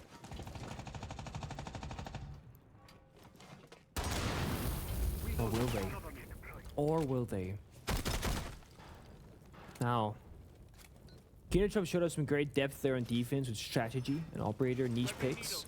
Why did the same attack here and that's some crazy one-off strats that can catch Dplus by surprise? Dplus have banned all the usual stuff, like Jake said, the Capital, the Ying, pretty good read. But what is that what they care about? What if they're gonna play other crazy operators? Right now the craziness is clearing dirt tunnel because there are Goyo canisters at every turn, every corner, stalling for 20 seconds each. And when they get to falls eventually, you'll have 2 impact grenades in pocket to challenge Gatorada on the blitz with, or Akayo, sorry, on the blitz with. So this might look like falls is going to be a freebie. I don't quite think so. The blitz is very vulnerable compared to Nears' Monty, for example. Comes down to how much confidence Dplus have at making that play. Even if Falls is able to rotate over and use those impact grenades, could help out a lot. Oh, there's a lot of damage from the rear side, but Muzi takes down Carwow. The Ram put to rest. Levy's taking a hell of a lot of damage though, and he still has 1 gas babe left. He's got to be careful. Kinotrope start to make their move. Bottom main stairs, Gator looking to try and control a lot of these short and long hallways. The avenues onto the bomb site. Falls looks to contest. Sees him for a brief moment, but loses his fight. Gator decides it's time to go deep. He starts to make his way up long and sees for just the briefest of moments a player on the other side. Almost able, turns around. Down goes Midi. Surely Muzi soon to follow. But he's lost most of his teammates meanwhile. And now he's trapped inside a church between a rock and a hard place. If a rock and a hard place were a bunch of very motivated Brazilian players. Now it's Gatorada in the 1v2. Yeah, he's got Diffuser, but he doesn't have any friends. And he doesn't have a lot of time to make this happen. Backing on out, Bailiff, I mean, it's a nice idea. Problem is, he's got to go past that gas pipe as it goes off. Muzi also goes off, and Dplus restabilized. Despite a bit of chaos from Kinotrope, they can't get the round. Imagine he hits that shot as well and brings to a 1 versus 1, man. It's so winnable all of a sudden. Not a bad try, though, from Kinotrope, to be honest. I mean, that's going to give them a fair bit of confidence. That is with, of course, not having the best start to the round per se. It's almost still a clutch of a round. Now, not the most usual unorthodox attack, but like I said, I think it favors Kinotrope if they keep throwing curveballs in the direction of Dplus and try and, like I said, catch them by surprise, do something unusual that they have not prepared for, but they can't pre-figure out. That's basement. That's going to be one of the more, maybe the most challenging attack to win. It gets a lot easier from here on out. CCTV, usually favoring the attackers a lot more. With the Capital ban, it makes it harder, of course, clearing rafters, but then we kind of trade it back. The Asami ban from Kinotrope also makes it more challenging to control Raptor's position. Because, historically speaking, there's like 3 3/4 main operators of Catwalk, right? There's Asami, the most common one. You use the Asami Q barriers, you get some protection, it's great. Then if you had Doc, for example, back in the day, where if you got kept on fire, you can then tank and stay in the fire, Doc stim yourself, and survive the fire. That was how we did it many years ago.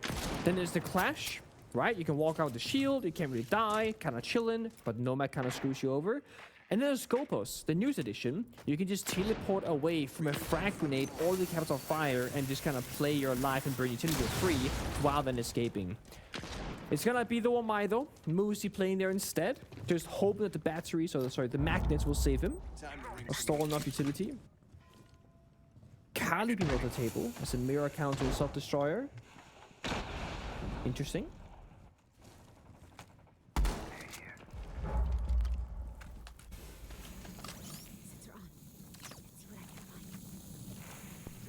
What's the plan here from Kinotrope? Will they go for a clear across the map, or will they try and focus up on rafters?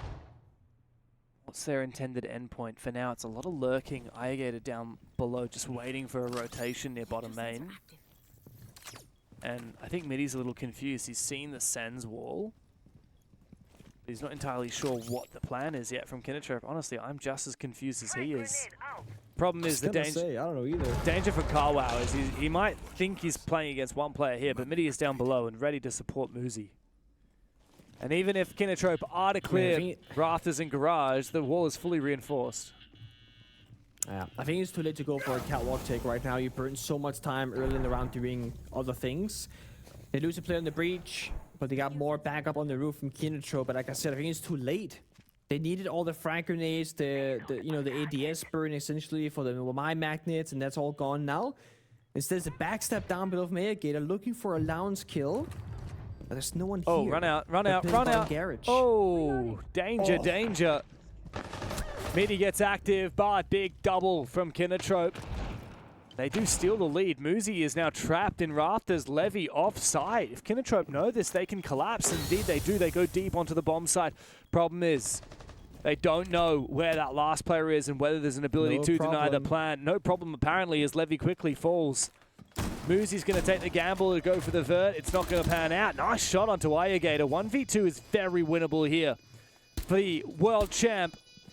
5 years on, has he still got it? Eclair and Gatorada separate. They both go outside the building and they both play passive. They will give Moosey all of the control and force him to face the first move. Force him to do everything. He's going to have to start hitting that defuse, and only then will Kinotrope decide to peek him. Moosey knows it's been played well, but this is a great idea. Oh my god, the long arm is smart. He might have just been able to stick that. First kill found, but now he has no choices. It doesn't even matter about getting the kill. He can't win the rounds. I mean, impressive that he found both kills, but he just never had a chance of winning that. He essentially gave up the round for no reason. Good job of finding the picks, but it's going to be a successful attack from Kinotrope. Good read. They don't get the usual big areas in control like the car rafters and such, but they just hit the bomb site from the breach itself and skip the pain point of Garage. They're tying it back up again. Dplus not looking as formidable as they were on Fortress. Not just winning every gunfight and shutting down their opponents. But I also can't tell if Dplus are playing at 110% anymore. They're like very loosely and chaotic here in Clubhouse. It's very uncommon. This is usually a very structured map. Man. I think that's what I think so too. I think they got a little bit ahead of themselves with Fortress. Even then, I mean, Moosey should have just, you know, stuck that defuse, man. I mean, it's not always going to work, but I just feel like you got to give it a go. If you're still fighting people with less than 7 seconds on the clock, then you've just accepted that the round is lost. And you're just padding the stats. Pengu, you're the kind of guy where, like, if you're in a 1v, let's say it's a 1v1 and there's 0 seconds and you have to hold F for 7 seconds and plant. Like, are you the one who's just getting off it because you know you've lost the round anyway? Because I feel like on the off chance that it happens that the person doesn't kill you before the 0-0. There's like a 1% chance you can win the round. I'm never faking that. Yeah, I yeah. would rather stick no, it I and mean- then die than fake it and then there's a possibility that I could have won it.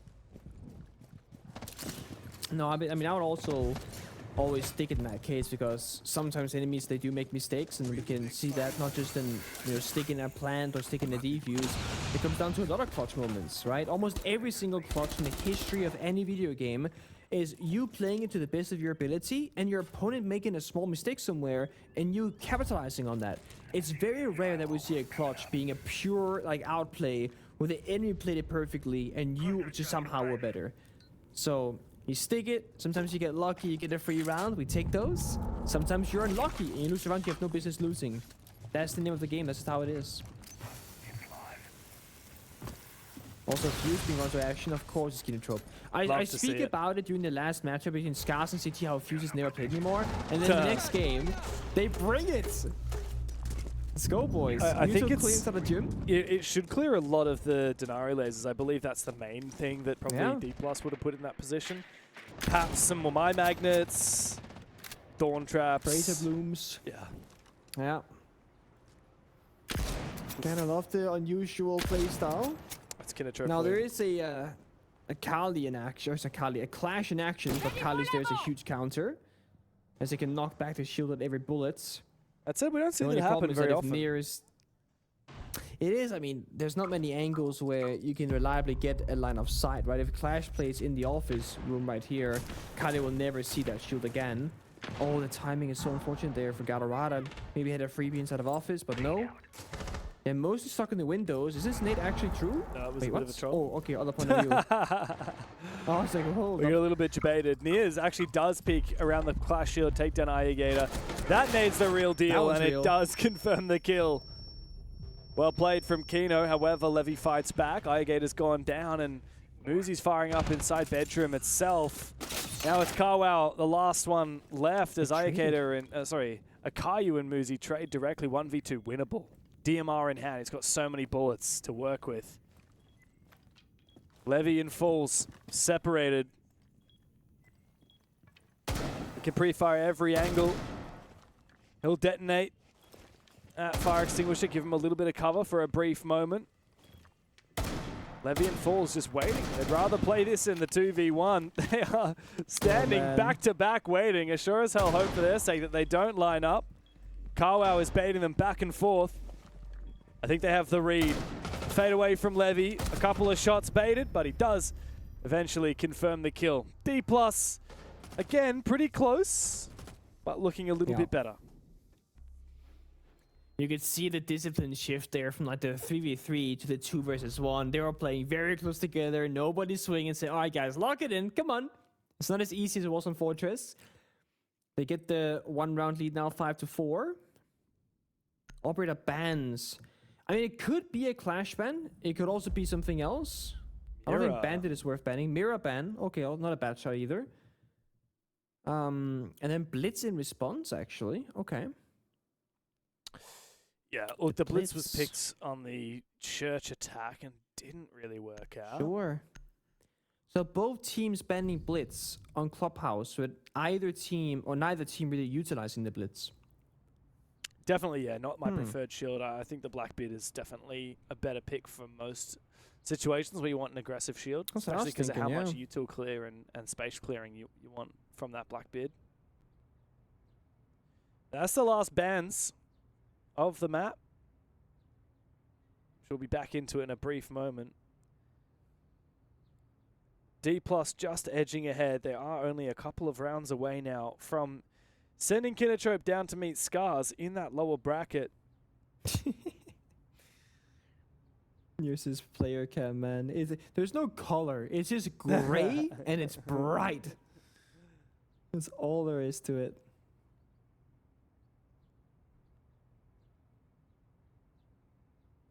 Yeah. Stay hydrated, mate. Stay hydrated. I was gonna say, I'm really bad at drinking water. Whenever we cast these players, they're always chalking on like big water bottles. This reminds you, I gotta get on that. Get some water, man. Yeah, I'm gonna walk in right now and get some water. So you're in your kitchen right now, are you? Drinking I'm in the some water? kitchen right now. I'm gonna turn on the water Bro's faucet. ready to cook. Can you hear that? I can hear I'm not that. sure.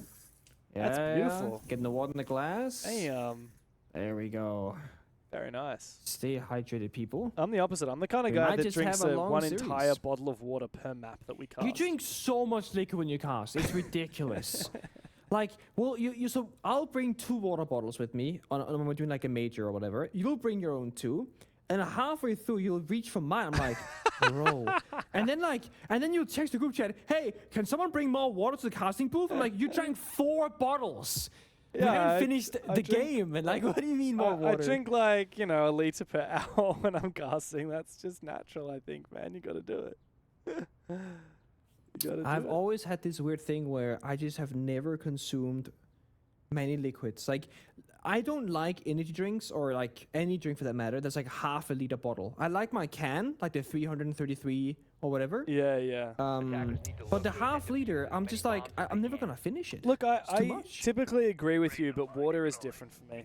I can drink water. It's a all water day. thing, okay. Also depends, like, if the broadcast is done and we're heading out for the evening, then maybe something. Maybe we'll get on something that's not water. Oh, the soda. Yes, yeah, right. You see what I'm... The apple juice. The apple juice. Head to the bar and I drink love some apple juice. I actually have this really weird thing where I never drink apple juice in Denmark. But whenever I wake up in a hotel when we're casting and such, I always get apple juice in the hotel, but never at home. You are an international man of mystery. You know that, Pengu. Yeah, I don't know what it is. But I always get orange juice at home and then always apple juice when I'm not home. I don't know. Fun fact, did you know that the majority of juices, at least in Europe, are actually made from apple juice? It's like apple juice is like the base. They put it in, and because it just kind of tastes like general like sweet water, right? And then they kind of put a little bit of the other juice. Yeah. Exactly. Similar with, well, okay, Gatorada has just died. I don't know how Nia's found that, but cheeky little guy, he's got 10 kills already. It's the same. Shields and stuff too. It's the same with cider. If you have like a cider that's like cherry flavored, it's actually mostly apple. It's only like 10% cherry or whatever. A cider? You mean alcoholic beverages? I don't drink. I'm sorry. Yeah. I only drink water and apple juice. No, and orange juice, That's of course, cool. if you're in Denmark. Oh yeah, Denmark orange juice too. Yeah, true. With pulp, of course, not a. Oh not yeah, a good. Creature, I love the pulp, man. Well, this game's been getting pretty juicy. A lot juicier since the 7-0 on map 1. We actually have a little bit of a contest here. However, with Dplus winning that last attack, it feels like they might be starting to edge ahead. Important round coming up though, right? For Kinotrope in particular, try and even back the score. I mean, I haven't really been keeping track of the fuse this round, but I see a pistol but no shield, so I guess he's just... Bro. Either the shield is on his back, or he's just using the pistol for some reason. I'm not sure what's happening there. I think he has a shield in his But back. it's like Kaio who was playing the bit, so it must be a shield on the back, yeah. And the reason why you have it on the back can be 2 reasons. One, you can just gadget faster, because if you have the shield out, you gotta put it on your back, then get the gadget out, so that's gonna be faster to fuse charge. And secondly, he doesn't wanna give the sound cue, perhaps, to Dplus that the shield is on the board. By not having the shield equipped in your hands, you don't make the shield sound of walking, so... Oh my god, Eclair! Oh, wow. That Razor Bloom was a Bummer. nuke. He's so dead now. I don't know if he can be saved. Oh, especially not with Carwell going down. This is... Nope. Yeah, wow. It's a 2v4. Akayu and Aegator. Eclair finally finished off. Call it a day, guys. Pack it up. It's about to be match point. Akayu aiming down sights with the PMM. That's a lot of damage. Such a good pistol. Yeah, he really minces up Muzi. Now 2v3, technically winnable, but man, there is no way that Akayu is going to be able to get that off. Tries to go deep, thanks to the smoke. Might be able to sneak into B. Indeed, he does. Takes a lot of damage, though, really under the pressure from Midi. Tries to take the fight with a PMM. Nice shot from Akayu, under falls. But 1 HP. Aegator has to do most of the coverage here, and Midi just gets active. 3K for the round, make it 4. That's Dplus rising up to the occasion. Match point. You can see right there just how lethal the fuse shield can be in the right hands. It does almost DMR damage per shot, but with a pistol instead. It's not enough though. They don't win the round from Kinotrope's side, but they do find a couple of kills for the scoreboard. 4 to 6 in these attacks. They're not super creative. They're not normal either. They're kind of in this awkward in between where they're doing a normal attack in strat, but with very unique operators. But I think the biggest issue is the same as it always has been. They don't get to a 5v5 execute. They're just in this 4v5, 3v5, always fighting from an awkward position, not having enough guns or tools to get the job done. And I mean, when you have Nears and Smoke running around going for spawn peaks, it's kind of just setting the tone again for Dplus. Why is Nears even allowed to go for a spawn peak when he's playing Smoke? Yeah. It's because they're disrespecting Kinotrope. It's gotta be that simple. Yeah, very true. That's the thing about Dplus. Of course, they have so many talented and experienced players. They've got so much experience, and of course, the Brazilian blood flowing through their veins, which is just OP in Rainbow Six, as we know. But what's more is they do get a little bit carried away sometimes, and that works both in their favor and also against them. We've seen it against CAG. You know, CAG 7-1 them in kickoff. I think it was on Bank, if I recall correctly. And there have been moments like this where Dplus come in with a lot of confidence and then they underestimate their opponent and they pay for it. And look, there have been a couple of rounds here and there where that's happened today, and Kinotrope have maybe stolen a few rounds they probably shouldn't have because Dplus don't respect them, but it's also part of the play style, because if you play with that level of confidence, you're going to get away with stuff that you would never otherwise.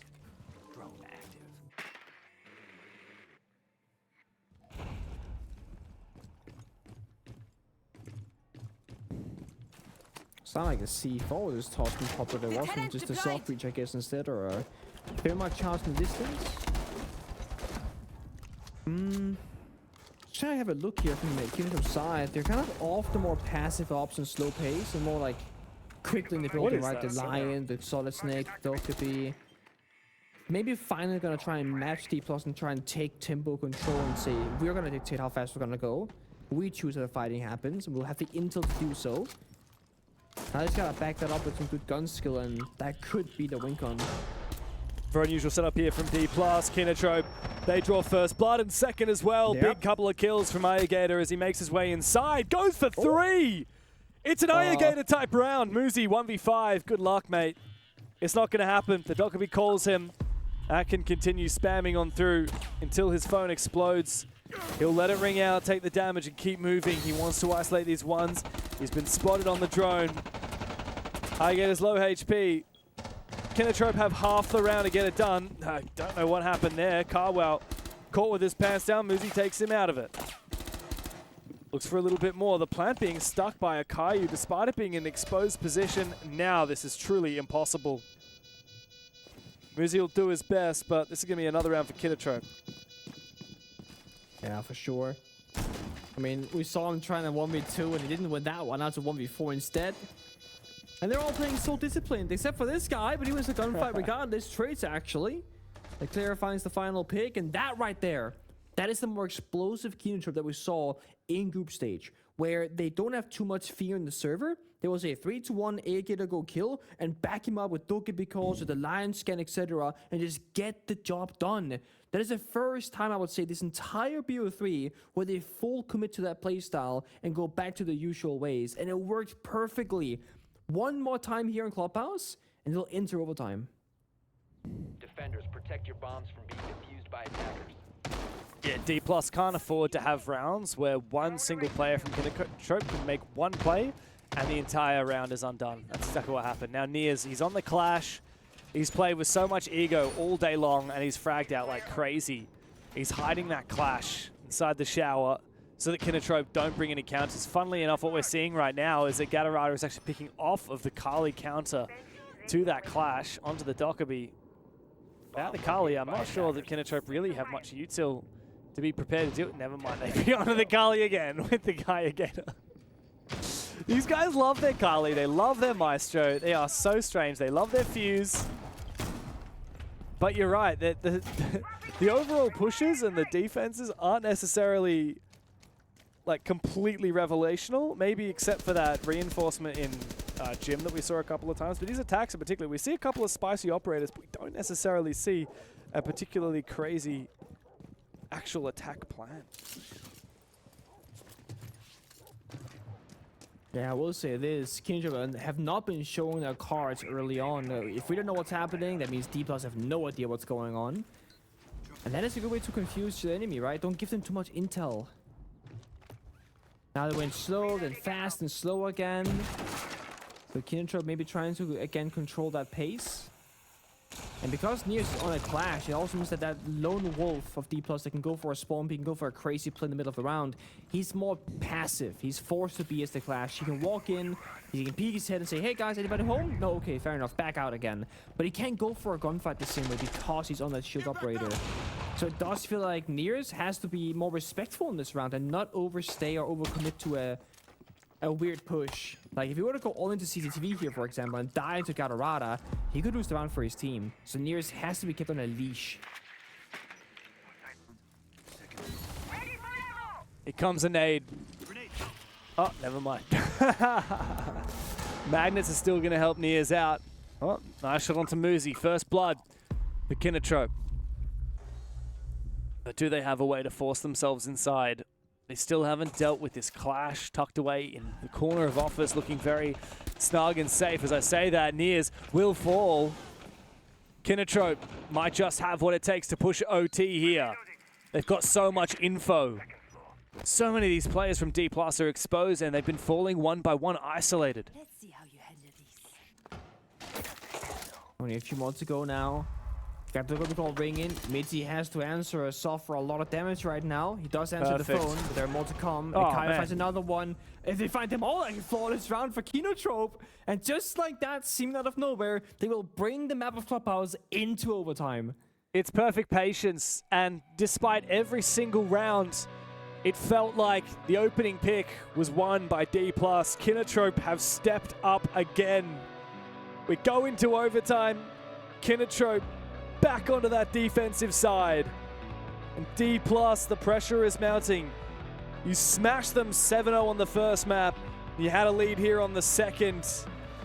But now Kinotrope have pushed us the distance.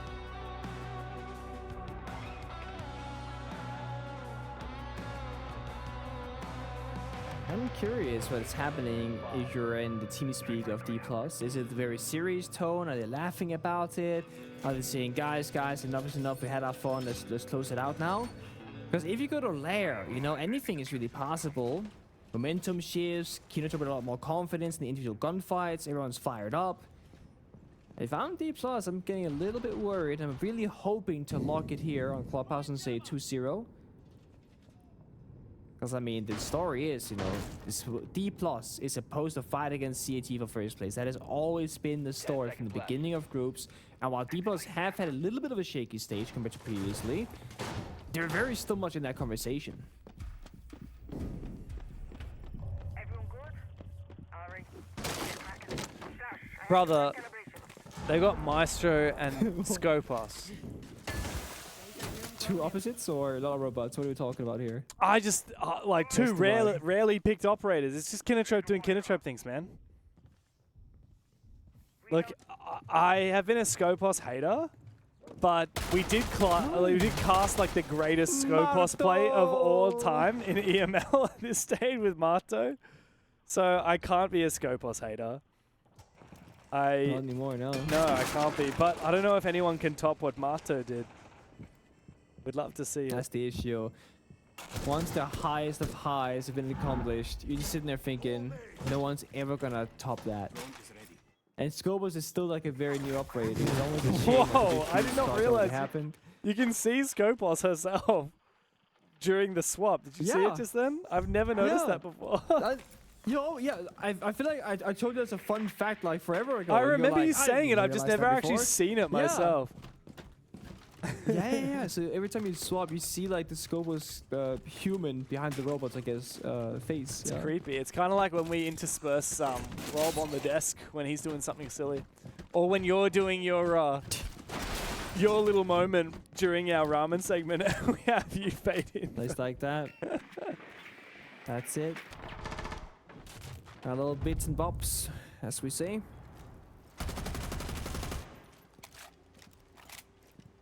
Trying to figure out if I'm worried about this setup from Kinotrope. You know, the Eli's, the Scopos, there are certainly a couple of win conditions. C4 from Kawa. Dplus cannot, I think, default into a normal attack because, like, oh, actually, they got a Kaio. Meister's dead. That should never happen. That changes everything. Yeah. Now the Evil actually just red pinning. That's it. Now there's a single C4 plant, and that's it. Yeah. Look, they could just go for a hatch drop and just plant. Plant denial is not looking strong here, and now, with Dplus opening up an avenue into Church, Kinotrope are extra vulnerable. If Dplus just focus up on someone at the bottom of main stairs to control all these rotations, they can split the entire basement bomb site in two.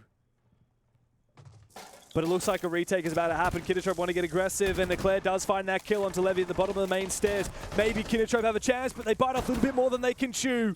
And Falls will trade him back. There's a player now stuck on the defensive side of the bottom of the main stairs, but Eclair goes big for a second, eventually traded back by Falls.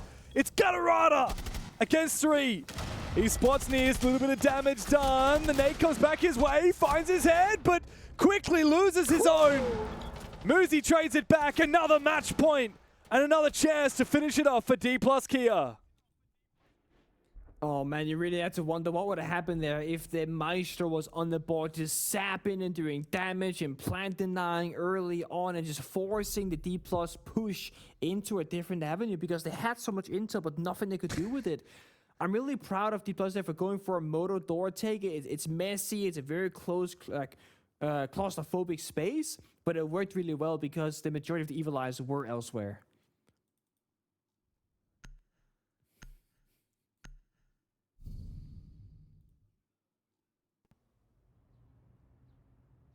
Defenders, protect your bombs from being defused by attackers. Oh man, big sigh there for Kinotrope. Now on their attack, they have to do exactly what Dplus has just achieved, an attack onto this behemoth of a basement bomb site. They struggle to win attacks onto this basement during regulation. In fact, I'm pretty confident, if I'm not wrong, I don't think they won a single attack onto this basement bomb site. The only attacks they won were onto the top floor bomb sites. It's been scrappy games. It's been this entire such a damn scrappy game. map has been one big question mark. Like I can't tell if both teams are trolling or try-harding or like what is going on because it's been so much just out of the norm. And I love that Kinotrope are so fully playing into it, and I love how Dplus are struggling and understanding it. But oh my, has this been the most confusing game of Clubhouse in a long time for me. I have no clue what's going on anymore.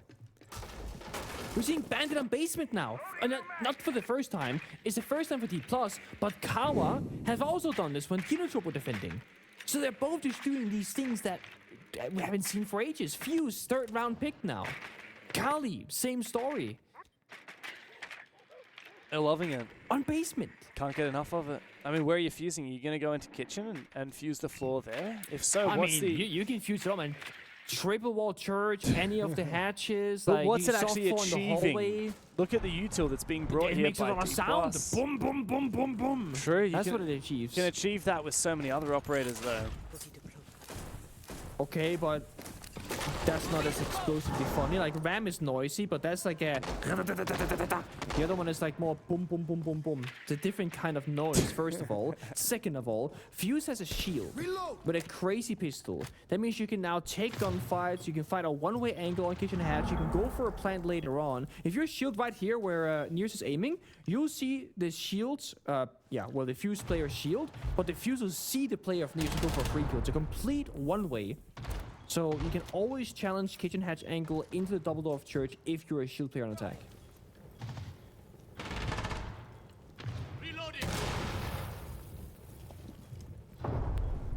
It's all about how Kinotrope decides to execute here. They've done their best to clear out a lot of this util on the site using that fuse. But it's hard to see what their eventual execute intention is. They've got two players pushing blue. Carwow, I think he's been red though. Out goes a flashbang. Wide peek from Muzi. Very, very deadly, very aggressive.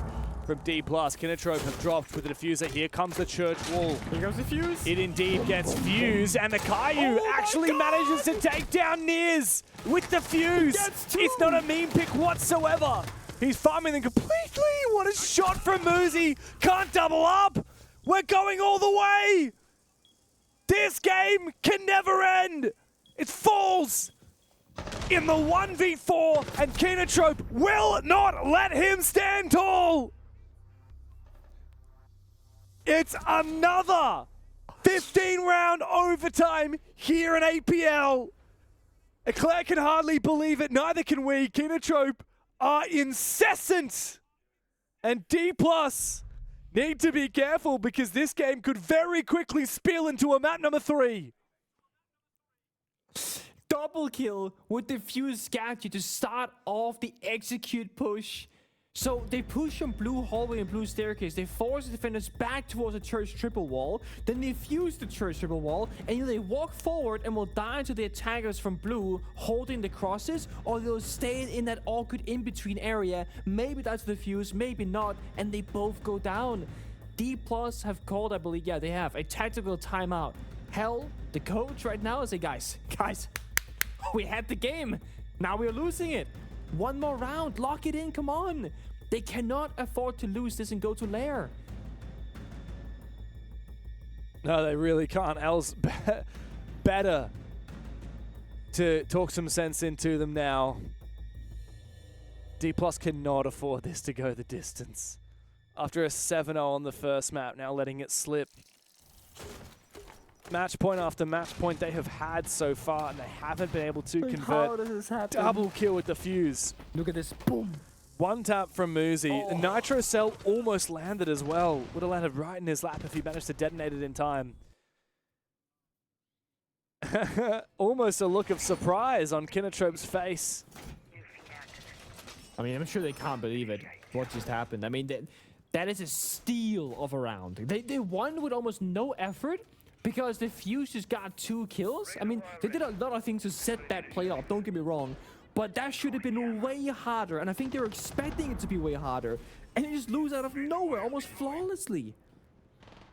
Now they're on defense, and guess what they're playing? They're playing freaking Maestro again, man. It keeps working. They can't get enough of it. Where's the Brava? They're never playing the Brava as a counter pick. They keep playing other things, Yeah, I don't know. They haven't played the Brava. Well, maybe one, I think we played them. It's in Brava 1 round. This entire map from Dplus. Yeah, one time. It was on Gym Attack, right? Yeah. Man, I don't know. For Dplus here, this is just such a big head scratcher. You know why I remember, James? Why? Because I remember going, oh my god, this Brava is hacking 0 Maestro Evil Eye. Both drones died instantly. That's why I remember. He threw them in the gym window, straight into the lap of the Maestro player. And he just killed them. Yeah, look at quick Maestro. Mind you, Maestro has almost been dead every single round as the first defender. So the active use of the gadget has not been the main talking point, but now it's Kawa's turn, not a Caillou. And Kawa, typically speaking, is a much more passive player. He's sitting in church room. He can sit in a perfect world, maybe on a mute jammer somewhere, and just be permanently on the cam, sapping the drones and doing a bit of damage. We'll talk about the perfect balance between passive and aggressive. I can see that Gutterata is still on the roam. Meanwhile, on site, Mears has pushed his Blackbeard all the way up Dirt Tunnel to really mount some pressure on this Kinotrope defense. Gutterata is actually very close to Levy in bar, by the way. Gutterata in pool table, Levy in bar right now. So there's a real potential for action over on the ground floor. Meanwhile, on the basement, that nade almost takes Carwow down. Gutterata and Levy are still just around the corner from each other. Levy is suspicious of a potential flank, but Nears, meanwhile, gets re-aggressed upon. Akayu takes him down. This is where Kinotrope could push us the distance. Kinotrope have such a strong position, and I don't think that Dplus are aware of Gutterata on this flank. But if he keeps moving, Levy will hear him. Whoever moves first will die. My friend. Staying alive is enough, Gutterata. You don't have to go for a kill. Just staying in this corner is everything that you need to do. Oh, it's a free kill coming. As soon as he crosses this threshold. I think it's many steps above, maybe. Oh, there it is. Gutterata, he's gotten away with murder. And Dplus still haven't found a way to punish him. Now Midi looks to completely abandon Dirt Tunnel. Guys, after the 7-0 on Fortress, and every match point here on Clubhouse, how did Dplus let it slip away? That's a big kill. Much needed for Muzi. He has done everything he can to pull Dplus over the line. 20 seconds now as the plant needs to come through from Falls. Dropping down into the site. Ayagator eliminates Midi. It's up to Falls and Muzi to go big, and it is possible. It is winnable, but Falls needs to force that plant down. It's a deep play from Falls. Finds Carwell. Now time to plant. Has to trust Muzi to cover Akayu and Gatorada as Falls has to stick it into the 1v2. The plant denied! Kinotrope! Say that it's never over until it's over! This best of 3 will go the distance! Back to life from the 7-0 into the overtime, and now onto greener pastures on map number 3.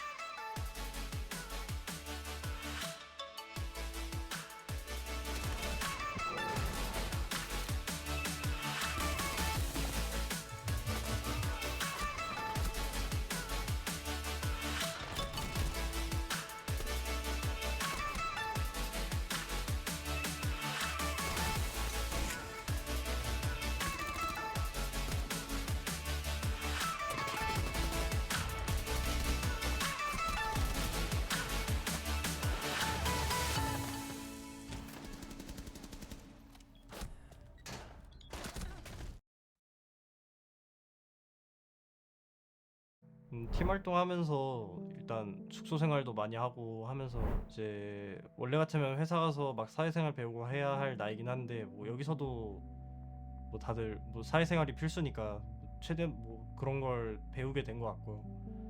그리고 무언가 하나를 잘하는 법에 대해서 좀 배우게 된 것 같아요. 어떤 게임이든 뭘 하든 최선을 다하는 법을 좀 배우게 된 것 같아요. 일단은 가능한 데까지는 계속 선수를 지속할 예정이고 뭐 5년 뒤나 나중은 딱히 생각은 크게 해본 적은 없는데 계속 게임 업계 관련된 일을 하고 싶고 뭐 코치가 됐든 감독이 됐든 뭐든지 하고 싶고 또 나중에 스트리밍도 본업으로 한번 해보고 싶고 뭐 게임 관련된 직종으로 해볼 것 같아요. 저 딱히 취미가 게임 말고는 없어가지고 뭐 쉬는 날에도 그냥 다른 게임을 한다거나 하지 딱히 나가서 뭘 하거나 그런 건 없고 뭐 가끔 여자친구랑 밖에 나가는 거 말고는 딱히 없는 것 같아요. 여자친구랑 사귄 지 한 4년 됐고 매번 뭐 대회 나갈 때마다 응원해주고 대회할 때도 뭐 집에서 몰래 응원해주고 되게 여러 가지 방향으로 저한테 도움을 주는데 뭐 특히 지금이 제일 도움을 많이 주고 있는 것 같은데 팀이 없어가지고 여자친구가 일을 했던 그 자금 같은 걸 가지고 지금 같이 생활을 해나가고 있고 제 남은 돈이랑 그래서 특히 지금 매우 고맙고 만나서 정말 다행이다라는 생각이 들어요. 특히 일본이 저한테 특별한 의미를 가진 나라이기도 하고 매번 대회가 유럽 또는 미국, 브라질 이렇게 있었는데 아시아에서 메이저가 개최된 게 되게 오랜만이어서 되게 기쁘기도 하고 뭐 저도 개인적으로 진짜 꼭 가고 싶은 대회이기도 하고 팀원들도 뭐 일본 메이저니까 막 홈 어드밴티지가 있을 것 같다며 꼭 진출하자며 서로 으쌰으쌰하는 분위기였어요.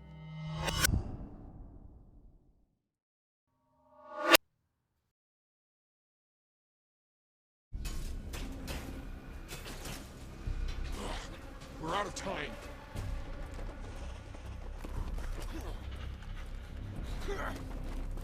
Let's put them in the ground. Fall back!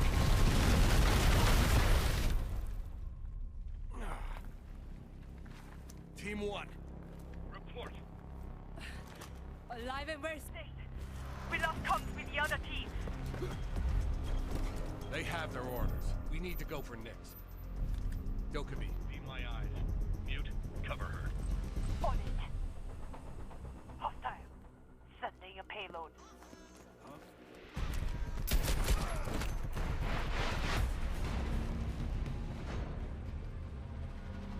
cornered, Nix. Surrender. I see one old man. One old man about to die. I see you're running 7. 3 rows down. Hack my phone. Huh? What if Do it now.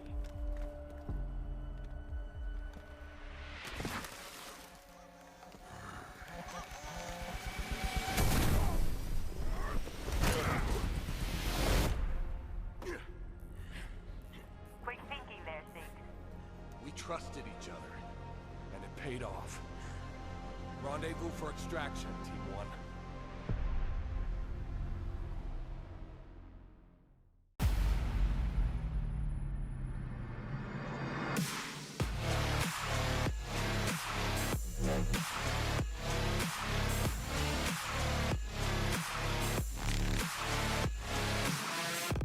I'm breaking necks and I'm wilding out. Throw my elbows up and my money out.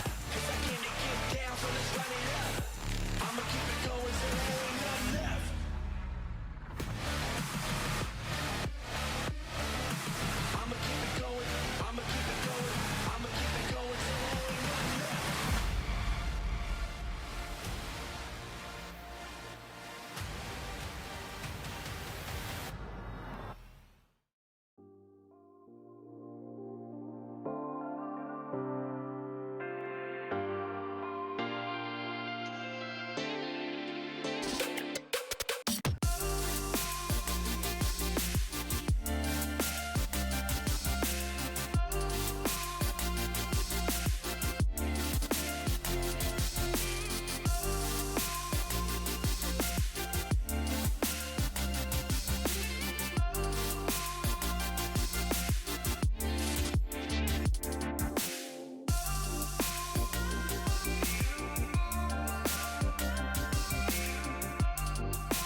Well, it took an entire first map, but Kinotrope finally got there and made themselves look pretty damn good doing it. It's really hard to be professional when someone is quite literally taking a nap.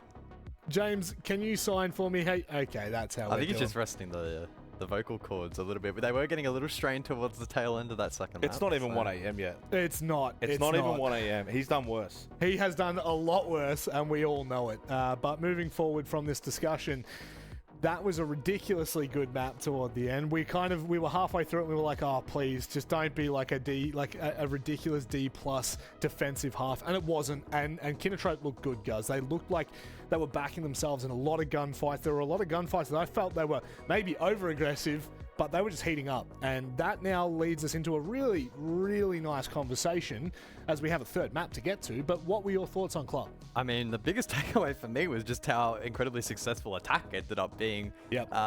Typically in APL on these grind-heavy, structured-heavy maps, the attack can sometimes just completely capitulate, and we didn't see that at all. Second big point to make was the pacing. Despite its continuing to be attacker side, we saw the pacing, especially comparatively to the first half, really slowed down. With that first pick typically at that sort of minute to minute 20 window, typically speaking, across these rounds, and yet we were still seeing success for the attack. So yeah, shout out to Kinotrope, able to grind out that result, an 8-7 win in the end. And what a phenomenal bounce back. It felt like it wasn't really that long ago. Fortress when it came and went so quickly, right? 7-0 in the end to then recover on map 2, super impressive. So Lair also going to be super structured, and maybe that will favor them. Yeah, and I agree. I think that's got to be the sentiment, really, for me coming out of Clubhouse, is commending Kinotrope, and maybe in stages gone by, this iteration, this roster, I think would have maybe just waved the white flag and called it a day, because it got to 6-4. You kind of look back at the round history, firstly 3-3 half. I said at the break, I didn't think that was going to be enough for them. Right?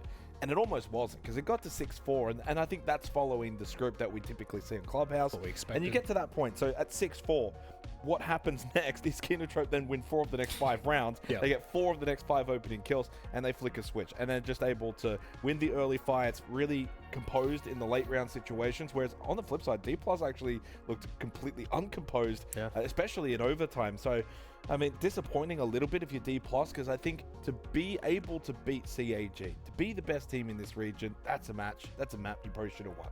And they didn't. And so not even close. The good news for them, their reward is actually Lair. Lair as a decider is actually incredibly one-sided in Dplus's favor. An 8-2 record, their first preference map. They have never banned it once. Kinotrope are a 1-3 record. It's their lowest preference map. This could be a wider gulf between the two teams heading into this third map. It's a little scary. I think a good piece of context that I was looking at just before we went to that conversation was the fact that, yes, they do have an 8-2 win record on that for D+. The last time they won it, though, was 2.5 months ago, guys. And well, who'd they beat? Well, who did they beat, Jay? It was Kinotrope. It was Kinotrope indeed. So this now makes things a little more interesting. And I feel like this is a good place to finish on for the night, actually. Crazy to say. But Lair opens up a nice realm for us to cap this series off from... I think if we take what we saw on Clubhouse and we see the chaos that was caused by some of those rounds on Kinotrope, especially on the defensive side, this could open things up, guys. This could now get a foot back into this game and into the conversation. Yeah, I mean, completely agree. Clubhouse is typically more structured, but we did see that chaos ball thrown in, and most of the time that was being perpetuated by Kinotrope. So if they can find a way to transpose that across to the third map and make D+ uncomfortable, and that's exactly what they need to do. As Jake is saying, the map vetoes, they have absolutely been more than happy to play the map. If they haven't banned it, then it's a case of, we'll leave it and the opposition will take it out. So they should be comfortable, and it's up then to Kinotrope to be the ones to make it uncomfy inside of the server. We started the night talking about this region, ultra competitive, the 4 teams that we've got, and interestingly, on the very first night, 2-1, 2-1 is going to be our finish. We're going to get back-to-back 3 mappers, and I think that speaks volumes to kind of what we were talking about at the beginning of the night. In terms of who wins this game from here on the final map of Lair, all the statistics are saying Dplus, and I guess it's a little bit similar to maybe to our first series of the night, where the CAG going into that third map, they were favored, and then they got the job done 7-3. So I'm kind of in that sort of ballpark going into Lair, but with the way tonight's gone, I mean, who knows? Because I thought at 6-4 map was done. We were getting ready, mic'd up, all of those things. Yeah. And then Kinotrope, as I said, flicked that switch. So who knows what Lair's going to bring, but what I will say, if there is going to be a world in which Kinotrope get the win here, it's got to be off that early game. You look back at this game, opening kills, we played 15 rounds. Yeah. Only 2 were not converted into round wins. Yep. And only 4 across the course of the whole those series. Those 2 rounds were Dplus. Correct. So the early portions of these rounds are very clearly going to play a pretty big dividend. I mean, look, Lair could completely change that script. Maybe. We went into Clubhouse thinking, oh, Dplus Kia have a 4-1 history on that in the last 6 months. And look what happened. We also said they had a 70% win rate on their defensive side. Again, look what happened. This is the beauty when you get into finals. And I think something that Sparky said really ignited a thought, which is finals just completely change scripts. Yep. Finals are where you really start to differentiate between good and great teams, where you can really start to draw very clear lines in the sand. And right now, I've got to be honest, we came in tonight, you said it before, yes, we think that APAC North is the most competitive region, but we are being delivered the absolute goods. And I think right now, with the position that we're in, this is going to be the biggest and most competitive fight for EWC, maybe of all of the regions, given that there is only 1 slot for 4 teams. It's time for us to get underway with Lair, and I'll throw it over to my incredible James Devmada Stewarts. And nude. Right? Also nude. Oh, I'm so grateful for you, thank you. I'm just so grateful. I just want to feel included. You know, I'm all over here in Denmark. I don't get the ramen. I'll throw it to you, but it might take a little while to get there. I'll dispatch it by express postage. I'll catch it. Express, so it's 2 months later. You know, in Australia, in AFL, which is the main, most popular sport in the city that I live in, we don't say catch it when you catch the ball. We say you mark the ball. Attackers need to locate and you get a free kick after you mark it. You mark the ball. So can you mark? I'm going to throw it to you. Can you mark it? Actually, I'm going to kick it to you. Can you mark it? No. Oh, come on. You had one job. No, I can't, because that's I don't wanna get persuade into becoming someone that I'm not. You know, I can't start saying marking it and chips instead of fries and whatever else nonsense you guys do over there. I don't want to be changed, man. I want to be who I am. Fine, you can just come over and be a tourist. The invite is always open. I feel like we've been a bit of a tourist going around the block from Fortress to Clubhouse, now to Lair. It's been a very roller coaster type game with Dplus 7-0ing on Fortress. We thought it was honestly going to be 14-0 or something near the like. Remember, we were making jokes about how Jake had gotten more rounds off of falls in the 1v1 than Kinotrope had gotten off Dplus. And look, it's very much not the case now. Kinotrope coming back and winning 8-7 on the second map. Now into map 3, it's anybody's game.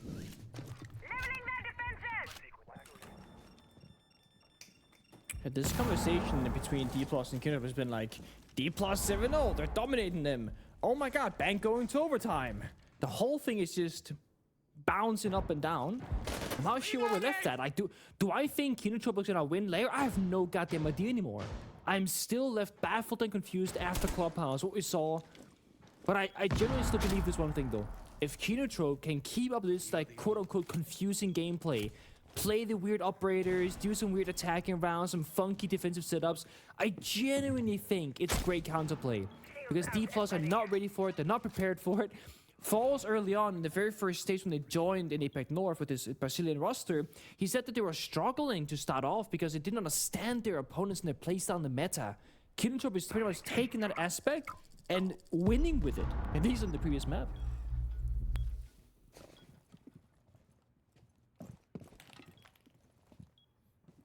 Kinotrope have a lot of tick boxes to work through in order to get close to the bomb site here and actually start being in position to execute. Especially because at the end of the round, they're going to have to deal with smoke, clash, of course the Goyo's fire now, which one is being detonated on the mezzanine, and also Midi on the Warden with the nitro cell. Lot to work through here, and time is ticking away. We need Aige to get into position with the Selmas from the ace to open up the default plant spot, but he's currently outside on the breach. That's not going to be happening for now. Only a line of sight currently on his external wall, and he's not seemingly making moves to go and move over to ops and help get the wall open. So I'm a little bit confused as to what the plan is here from Kinotrope. Well, that's good, James. Remember, confusion equals good, okay? That's good. If you don't know what's going on, they don't know what's going on. And that is how they're going to find their success. Mid now pro in the rat spot with a C4 primed and ready to go. Kinotrope, they are not ready themselves right now to go for that first push. So it's first and final, Eclairs goes down first. Yeah, great shots from Muzi on the narrow angle, and a second one for Muzi. All it takes, seemingly, is just to continue holding these angles, and he will find kills. He had to answer his phone, though. Thankfully, he does. Now just 2 players left up for Kino. They try and make their way forward, but Muzi, 3K for him. Levy laps up the last, and not much of a contest. Dplus simply holding their positions and finishing off the round with ease. It's a good old lair, bit of a lockout. It can be so hard to get inside the bomb site. That very first push is often why we see the shields being utilized, or, you know, your Ying, your Glass, your very kind of chaotic, unfair gunfight operators. Not much to spot there for Kinotrope to kind of break that first line, though, and we saw the result of it. They get shot down immediately to the TCSGs, holding a long angle. First round, though, Kinotrope gotta feel out Dplus first, get an idea of how they're playing, what kind of pace we're going for, and then go for the adaptation. So it's really about the 3rd and 4th round in particular, I think, for Kinotrope, that's gonna set the tail for Lair. If they can figure it out by then, get 2 or 3 attacking rounds, we have a series. But if they just get rolled over and don't find a round in the first 3, different story.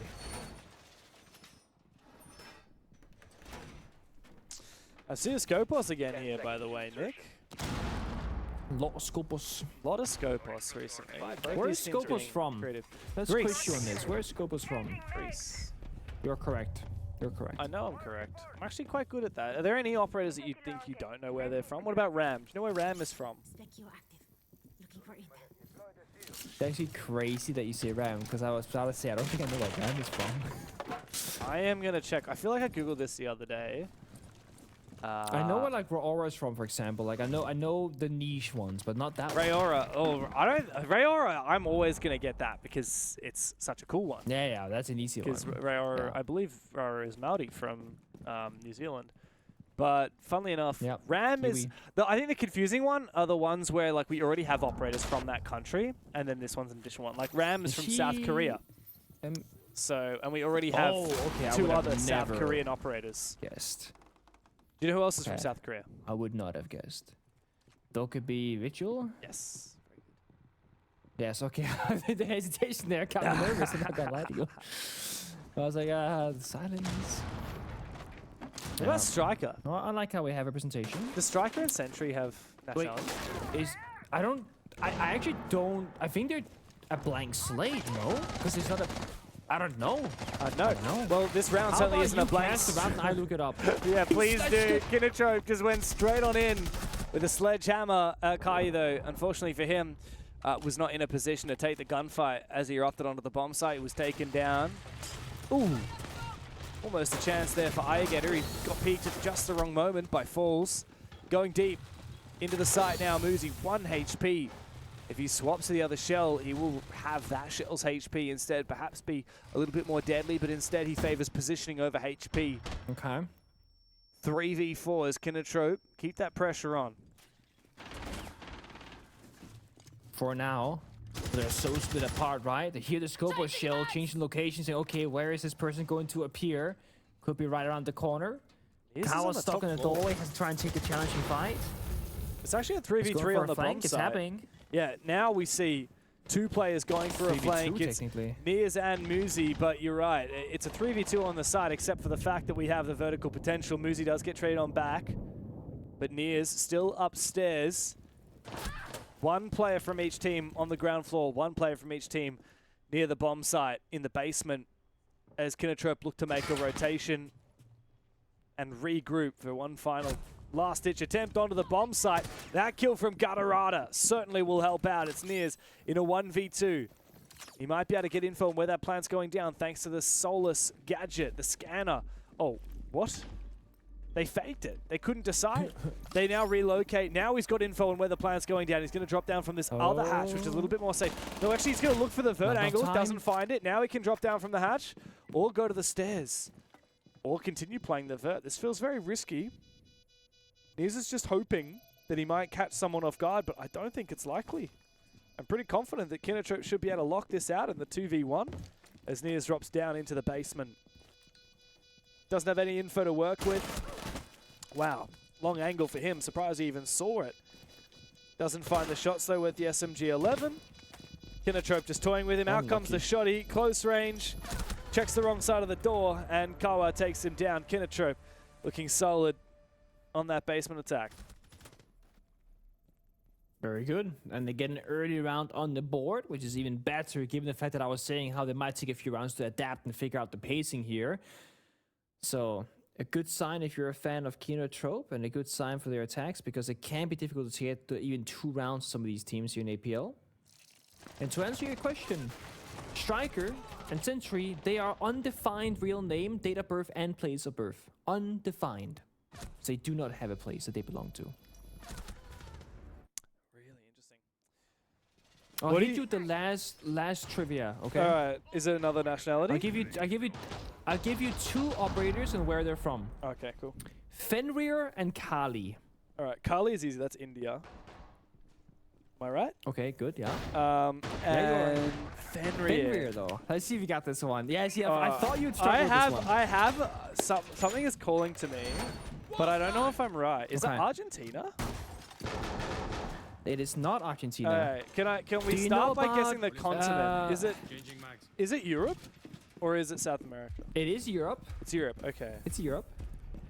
You gonna give me a clue? Do you know a lot about like mythologies? Oh, yes. Yeah. So Fenrir is like the wolf in. Oh, that's a good question. Okay. I mean, it feels. From a Scandinavian country, but I know he's not Norwegian, right? Because Ace is Norwegian. Nook is Danish. Do we have like an Icelandic or a Swedish or a... Is he Swedish? No. Oh man, is he Swedish? Believe in yourself. Is he Swedish? He's Swedish. Really? Right on the money. Yeah, that's crazy. Yeah, it's just funny because Fenrir's appearance is like the polar opposite of my impression of most Swedes. Like the blonde hair, blue eyes, no dark hair, dark Swedes eyes. are like blonde, blue eyes, and like really like merry, funny people in my experience at least. Like very warm people, and then and not very serious people, and then Fenrir is like this like badass. Cool. Yeah, you got it. Well done. I'm very proud of you, James. Oh, you passed the test of being a tier 1 commentator for today, and tomorrow we'll try and challenge you again. Actually, no, next week, because we're not working tomorrow. All right, I've got a question for you. Do you know which part of Australia Gridlock grew up? Oh, he's good. Do you know? No, she's a Queenslander. Come on, she's a Queenslander. You can tell. That's what I said. You can tell she's a Queenslander. I was gonna say Queen Town. I'm not gonna lie. That's in New Zealand. Same. Oh, I mean, okay. Do you know what her relation is to Australian wildlife? She's like a firefighter person. Good on you, in mate. the wildlife. Plus aura for you, Pengu. Gator. Good. Getting active downstairs. It's funny, Dplus are playing this very active defense. They're looking to try and take the fight to these lurkers, but they decide not to continue trying to fight Gator. It'll even be. Balls has really got to answer this phone. And look at the pace here is so awkward if you're Dplus, right? Because you're thinking, okay, now the attack's coming, It does, my days. So boobity. He had to answer the phone, but Gator saw that he was answering and then started sprinting up. Yeah, so he faked it. And then died to the phone. Wow, well played from Gator, though he does get traded by Muzi. Here comes the execute onto the side. Carwow leading the way. 2 players on the floor from DK. Here comes the clash, however.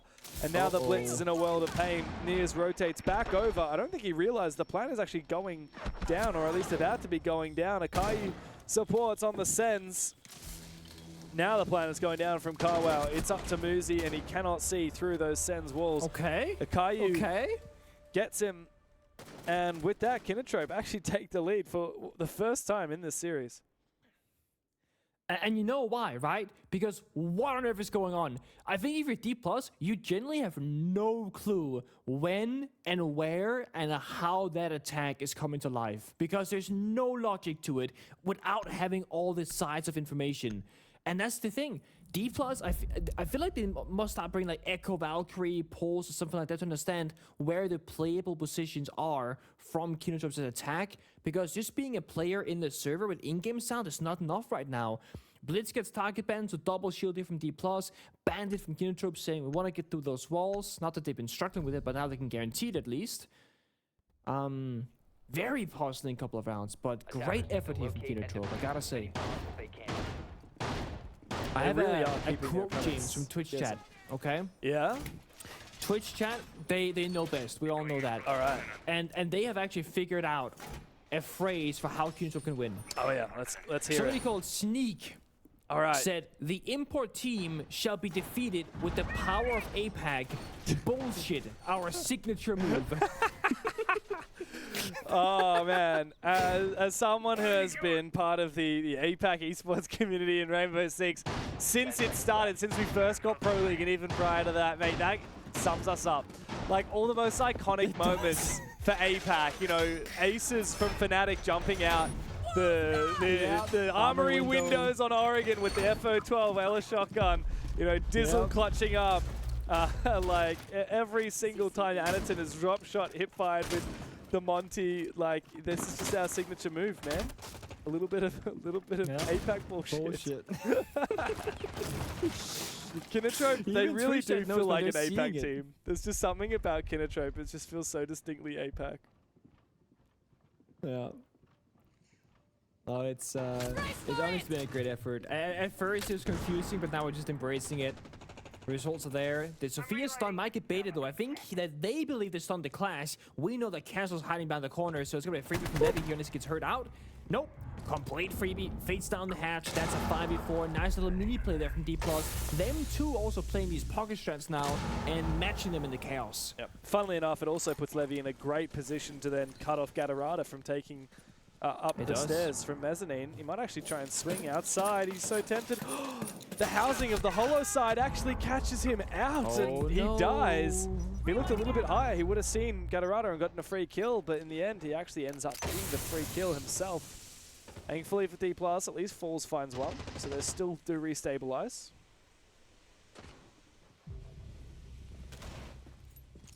Claire finds Muzi as well. Now Nears is still alive in the Clash. Anything is possible to stop these pushes. And there's not any more counterplay on the board for the attack, right? No more grenades. Sophia's dead. So Nears should just be the guy on defense to stop any sort of push. Any plan attempt should not be possible. How on earth do you win this for Kinotrope when that clashes up and you don't have any counters for it? Especially when Nears is such high on HP. Ooh. He tries to get aggressive. This is the thing, Dplus actually don't need to make plays right now. Midi can sit back. No, I'm they sure don't. He realizes it, but again, use the Clash. Dplus is massively in the advantage. They can just sit back and chill. Don't give Kinotrope away back into reinforce the it. wall too. You have the spare reinforcements. Now Nears will see one attack on the main breach. No surprise there. Leaves two question marks though. Here comes the gamble. That's a throw. What? This is a very big red flag here for Dplus. However, it clears on the floor.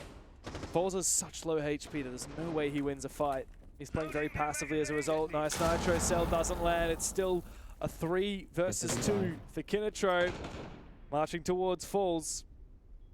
There's time to work with. 15 seconds, they got to go. If Falls makes the first move, Gatorada will hear him, and he will trade. 1v2, they know exactly where he is. 1 HP. They had him on camera as well. Carwell looks away! There is no He's low! They have to go case. deep, they have to swing for the kill. What are you doing, Kinotrope? Oh! Why didn't you swing him? I don't know how he gets away with that, but that is a massive clutch from Dplus. A round they should not have won. They have stolen away. Oh, I was thinking to myself, like, drop down the hatch and you just win on time, but he was unsure if maybe they had the diffuser, they're gonna flood deep inside the bomb site, maybe go for a plant, and then he can get that final kill and win on 0 seconds. So he sticks around. Kinotrope, maybe miscommunication, saying, hey, plant, plant, plant, plant. And they go, I don't have the diffuser, I can't, we have to go for kills, so it's too late. Just a little bit of missed timing there. A huge clutch for Dplus to even up the score to 2-2. But Kinotrope, I still think that's the bigger story right now. They can hang on the attacking side off layer and really bring the pain to Dplus. That was a 3 versus 3 with Neos and Clash fully alive. Full health on the bar. And he just gambles the 50-50 swing instead of using the Clash gadget to help his teammates get that information and work together.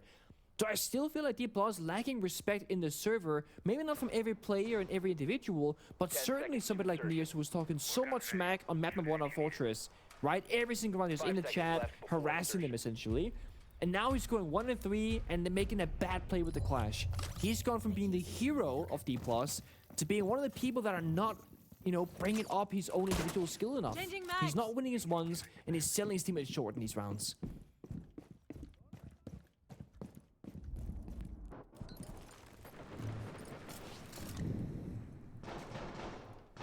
We're back even again, Pengu. 6 rounds in the half, 2 more to play. Top floor is going to be locked for the rest of this half for Dplus after that win, so they'll go back down into that basement. Bit of a roam game. Kinotrope aren't really hard clearing this. Every player still outside that building. Very significant loose roam here from Dplus. We've got the Denari lasers set up on this roam as well. Midi has 1 in pocket. He might be able to throw out potentially to create an improvised tripwire mid-round.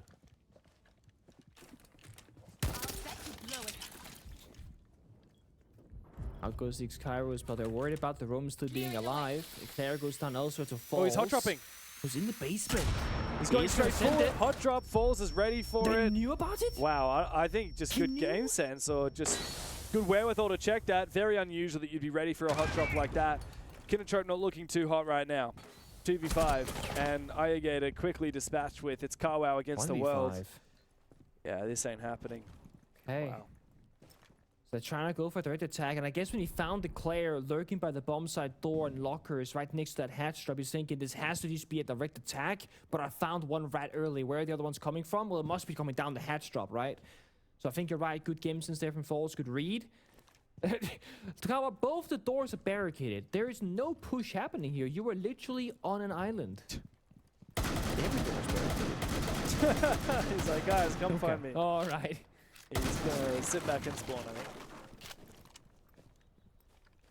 It's baiting time, boys. Exit frags. I might be 2-1, but I might become 3-1 soon. Ooh. This is where champions are He's made. Sprinting at him. The exit frags. Bang. Exit frag. And he hits him with nice the shot. The toxic, man. I love that. All right, how many exit frags are we going to get this round? Carwell? I don't think anymore. I think the other players, Dplus, wouldn't swing him, right? It's a nearest thing. He does not care. But the rest of them? If I have Hell, the coach of Dplus, watching from behind, I would not go for a swing right now. I'd be like, no, I'm a good boy. I'm sitting back. You feel like Hell is like that, you know, 1940s school teacher. He's sitting behind you with the ruler ready to give you the strap. 3 raps if anybody pings. Hey, some players, they need a... You know, some need a firm hand, you know, okay, and some they need like something else. We all have our ways of learning. You've never played on a team with anything but a firm hand. Well, I played a team that had the 2 contrasts. We had Fabian who had a fist, an iron constantly, fist. Right? And then an iron fist, then we had Kento who was like made of marshmallows. Who was like, please don't hurt me, I'm so cute, haha, XD. And like my brother Matthias, which you've met actually now, and so is the O-Screw. You always say his name wrong, which trips me out though. Why don't you just pronounce it the Danish way? Like, we understand what you're talking about. Okay. Matthias, my brother, right? He is very emotional, not in a bad way. Just like if you say something that is supposed to upset him, he will be upset. He can't just brush it off and not feel that like sadness. He takes it very much to heart. Yeah, I get it. So if Matthias was in the same team as Fabian, he would be a very, very depressed boy. He would be very, very upset all the time. And that's the thing, like, it's a matter of getting the right team atmosphere with the right players that can work together on the same page mentally. Because there's so much mental side to esports, especially when you're playing online from home and not at the same facility. Like, I know Dplus in the same room, but look at Kinotrope. They're at home in their private spaces, not next to each other. So if you can't have that similar understanding of how to treat each other online, that is so hard to navigate. Yeah, everyone reacts really differently. Like, I know you said as well in your experience that you're the person who, by default, you think you're gonna lose. Right?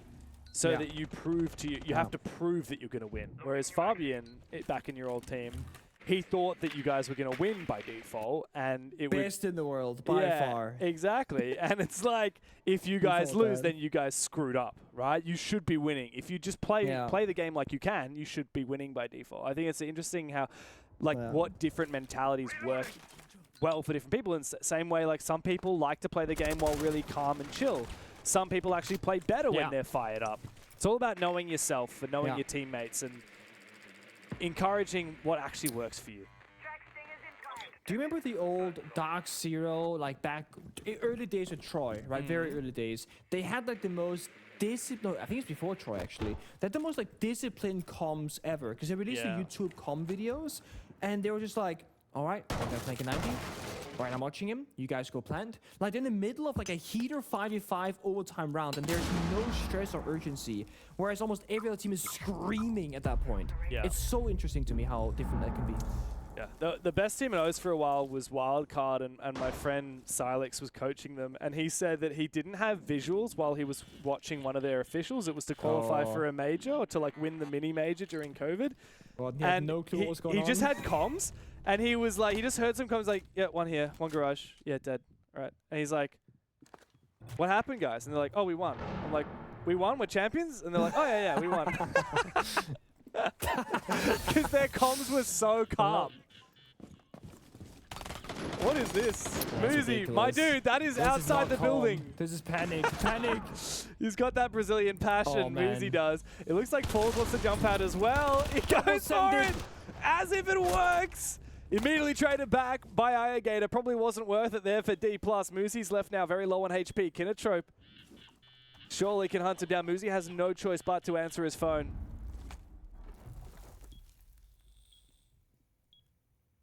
Surely. Kinotrope will tie the half here, 3-3. Muzi's 1 point of health. Nears is full, but with a C4. They got Doka because they got grenades, got a 6 projector wall. Oh, he's cooked. Answer the phone? Oh, surely not. Nears now in a 1v2. Akai forcing that plant. Oh, this Nitro's big. Doesn't land. They have to go for the kill. 2 seconds. Oh, he trades! He trades himself in the 1v2. He finds the first one, trades with the second one, and therefore the bombs stay defended and he wins the round. Dplus. Oh my god, that closes up the half.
Yeah,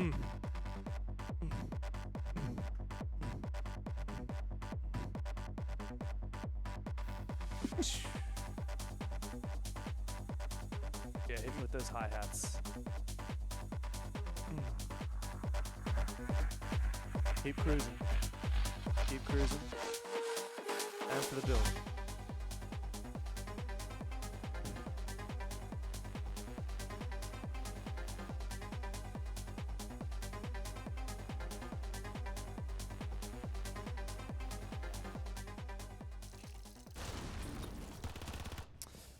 That was a vibe check that was sorely needed because the vibes have been sky high and hitting serious lows in this series.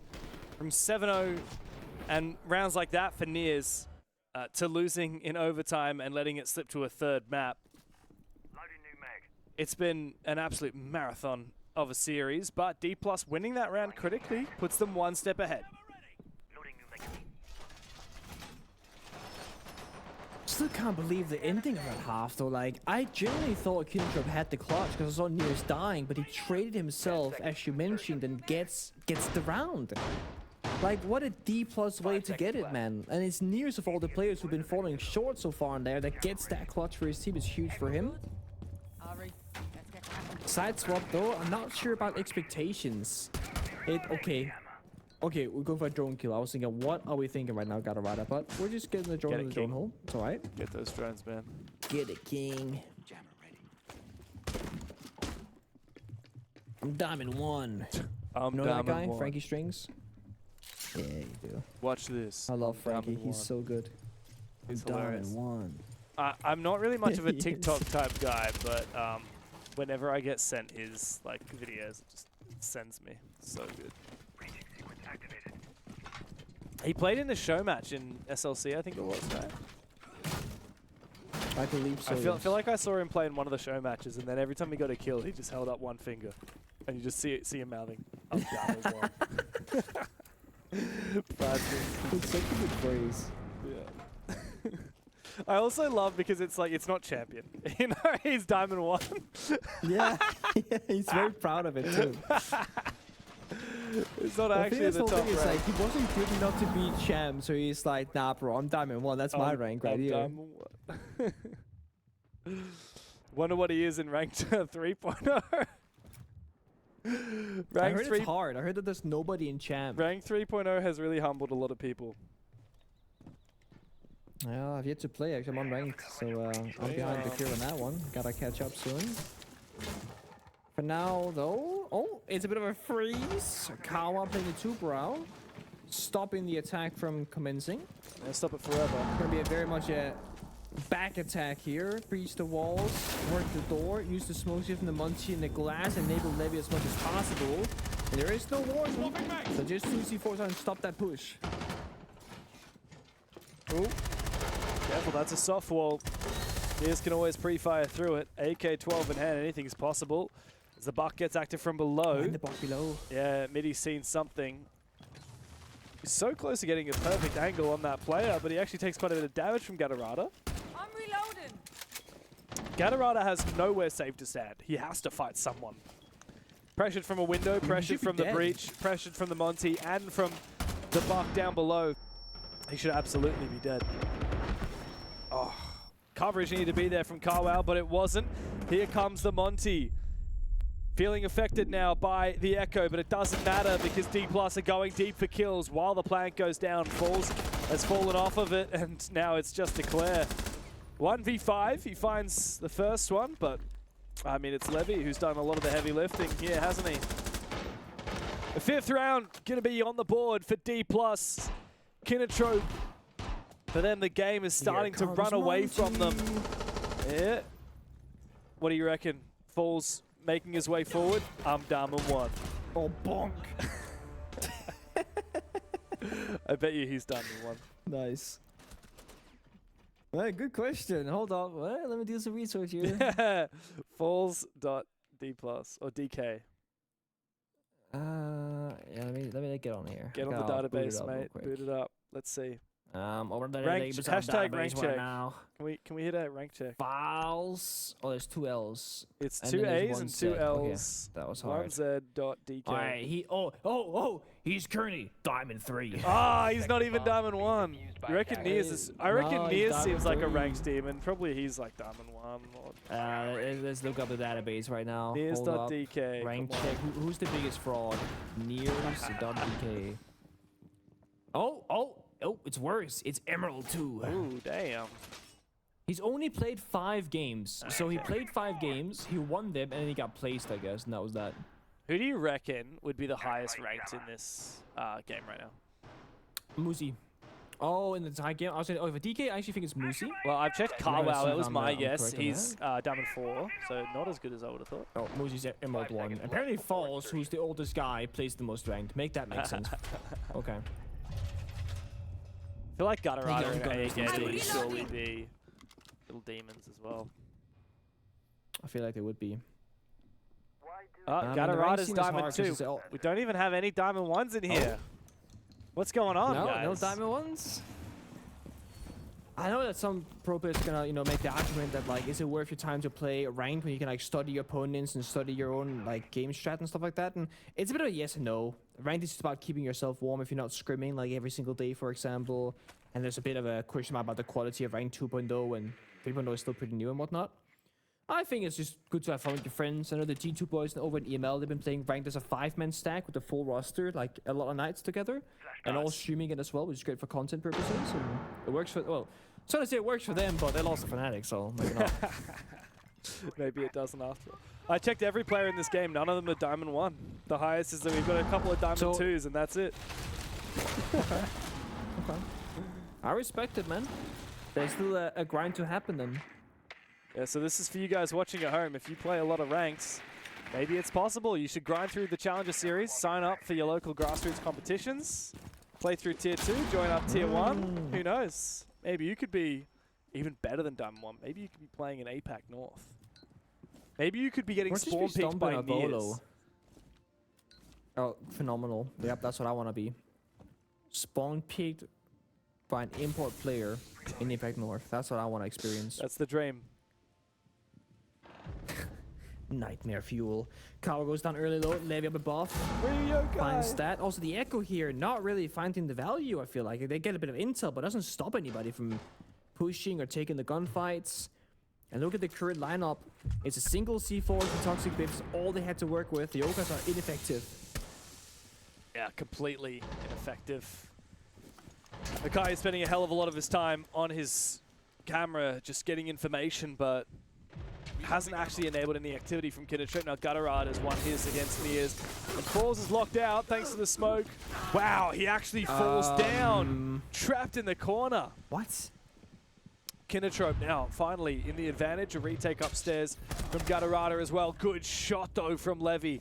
Might be a gap on the bomb site, but not a big one surely. And with Gutterada still above, the verticality will work against Dplus. Gutterada uses it. 3K on the round. Levy 1v3. Gutterada still above.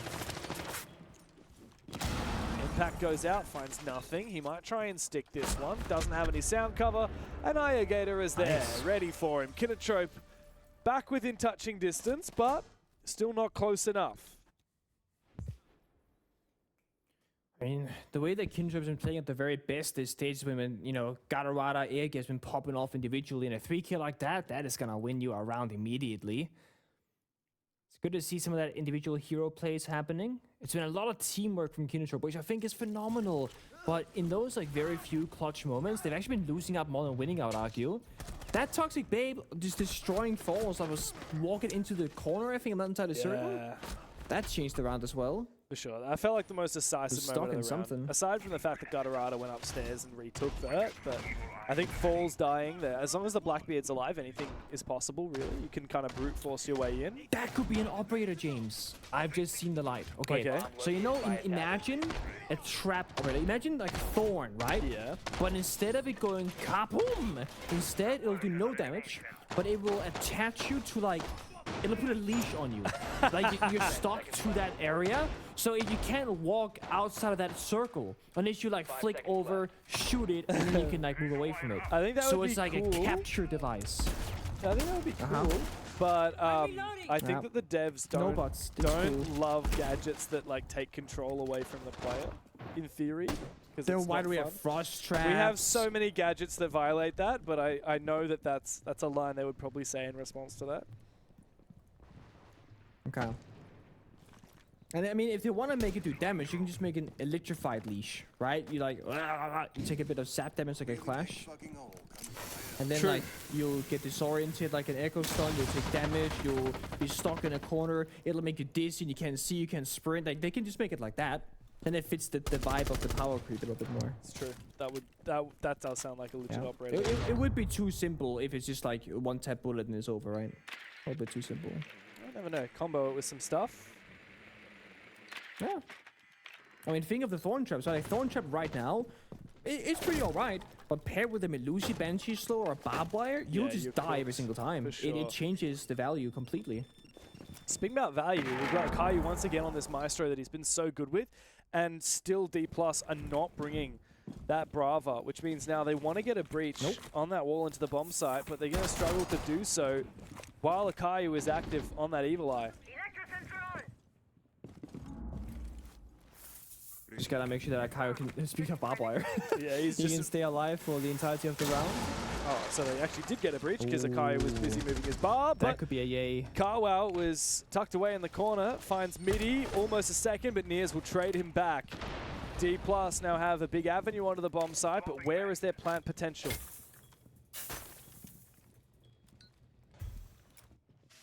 Oh, Sibbity Sabbity. Can find the drones. Not many left in pocket here for Dplus. And it gets all about the verticality. Solos can figure out where the plant is going down. You can toss toxic babes as well from top 4 down towards the bomb site to stop that. And you got the Evil Eyes. So I generally think Kinotrope, if they play this perfectly, they will not need to leave the top 4 portion. But they gotta figure out who's watching the vert and who's watching the flank above. Because Dplus, they could send the player upstairs to go for a backstab. I think that Evil Eye on the default plant spot was just destroyed by a Gon 6. Gatorada still has one more smoke babe left. Gator is in a very aggressive position. He's the most important operator here for Kinotrope to make sure they know where the plant's going down and they can deny it. Thankfully, he crossed. He needs to not play too aggressively here. Now it's his job to call out where that plant's going down. The plant nearly confirmed. He's busy being aggressive on the upstairs area instead of denying the plants. A massive blunder from Kinotrope, and that's going to give Dplus a post-plant position, which is an absolute dream. They can sit back and relax outside. Kinotrope completely missed the ball. Hold up. Oh my god, the siege timing's incredible. They missed out on the possible free kill. 20 seconds left. They have to get downstairs and find the kills above. Reloading! Yeah, they found a couple of kills. It's now a 2v4, but they've got to jump on that defuse literally right now. They have 2 seconds, and now he gets on it, taking a hell of a damage. The Capitão fire is going to prevent it from happening, and the round is won. Doesn't matter that there's 2 players up for Kino, none for Dplus. That Capitão fire wins it for the Brazilians, and with that, match point finally is in their hands. Something that we don't see very often is actually going to be Capitão fire in the post, because you can deny, I think it's 13 seconds and times 2 if you have both of them, of course. That's half the plant timer that can be burned away with just the gadgetry. And of course, you know, when you plant and like you run away and the defenders get to the diffuser, there isn't necessarily a ton of time left already from that point forward. So a Capitão, if you can hold on to your gadgetry, can literally solo win in the post. We kind of saw that from Fall, so it's like 11 seconds left. He used the Cappy Fire, and no matter if they lost all the gunfights, they were guaranteed to win. Because a fire will destroy anybody who gets too close for too long. 6-3. Maestro banned away, Demos banned away. I respect the Maestro ban here. That is such a rarity. And to be honest, I will say, I feel like Kinotrope generally should be in the driver's seat. I feel like they should be up and not Dplus. There's been 2 or 3 rounds that were so winnable, where a very small mistake happened. Of course, a clutch like Nears trading in the very final 1v1 that gets them around. I don't think the scoreline tells the full story for this one.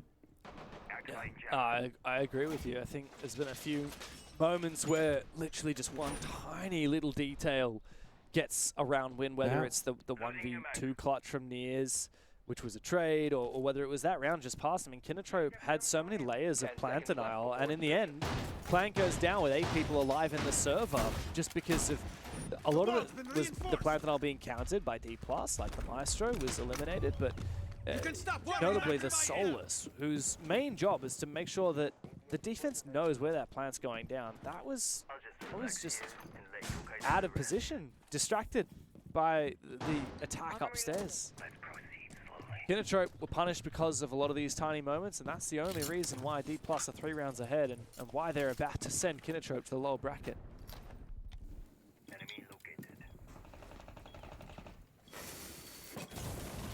So thermal charge going off. They're gonna get frozen again by Kawa. Always with these small tricks, is slowing down the attacks, making it a bit more annoying to deal with. But it's not gonna be a solution. The wall will get forced open eventually. It's a matter of when and how many canisters he wants to use. Only a single one. Keeping the last 2 in pocket for later use. We've seen the echo again here from Akayu, which, again, not the biggest fan of. It is one of the few, like, Monty soft counters that you can bring, but it's so hard to find an angle, I think, against Falls. He doesn't play these shields like Nears. It's almost like DD-Man and Eniton, right? Nears plays the aggro shield. Falls seems to play the more passive shields. I don't think that Falls will put himself in a position where the echo's not going to do much damage, because he needs a teammate in close proximity that is not going to touch the gun behind the shield of Falls. So it's tricky.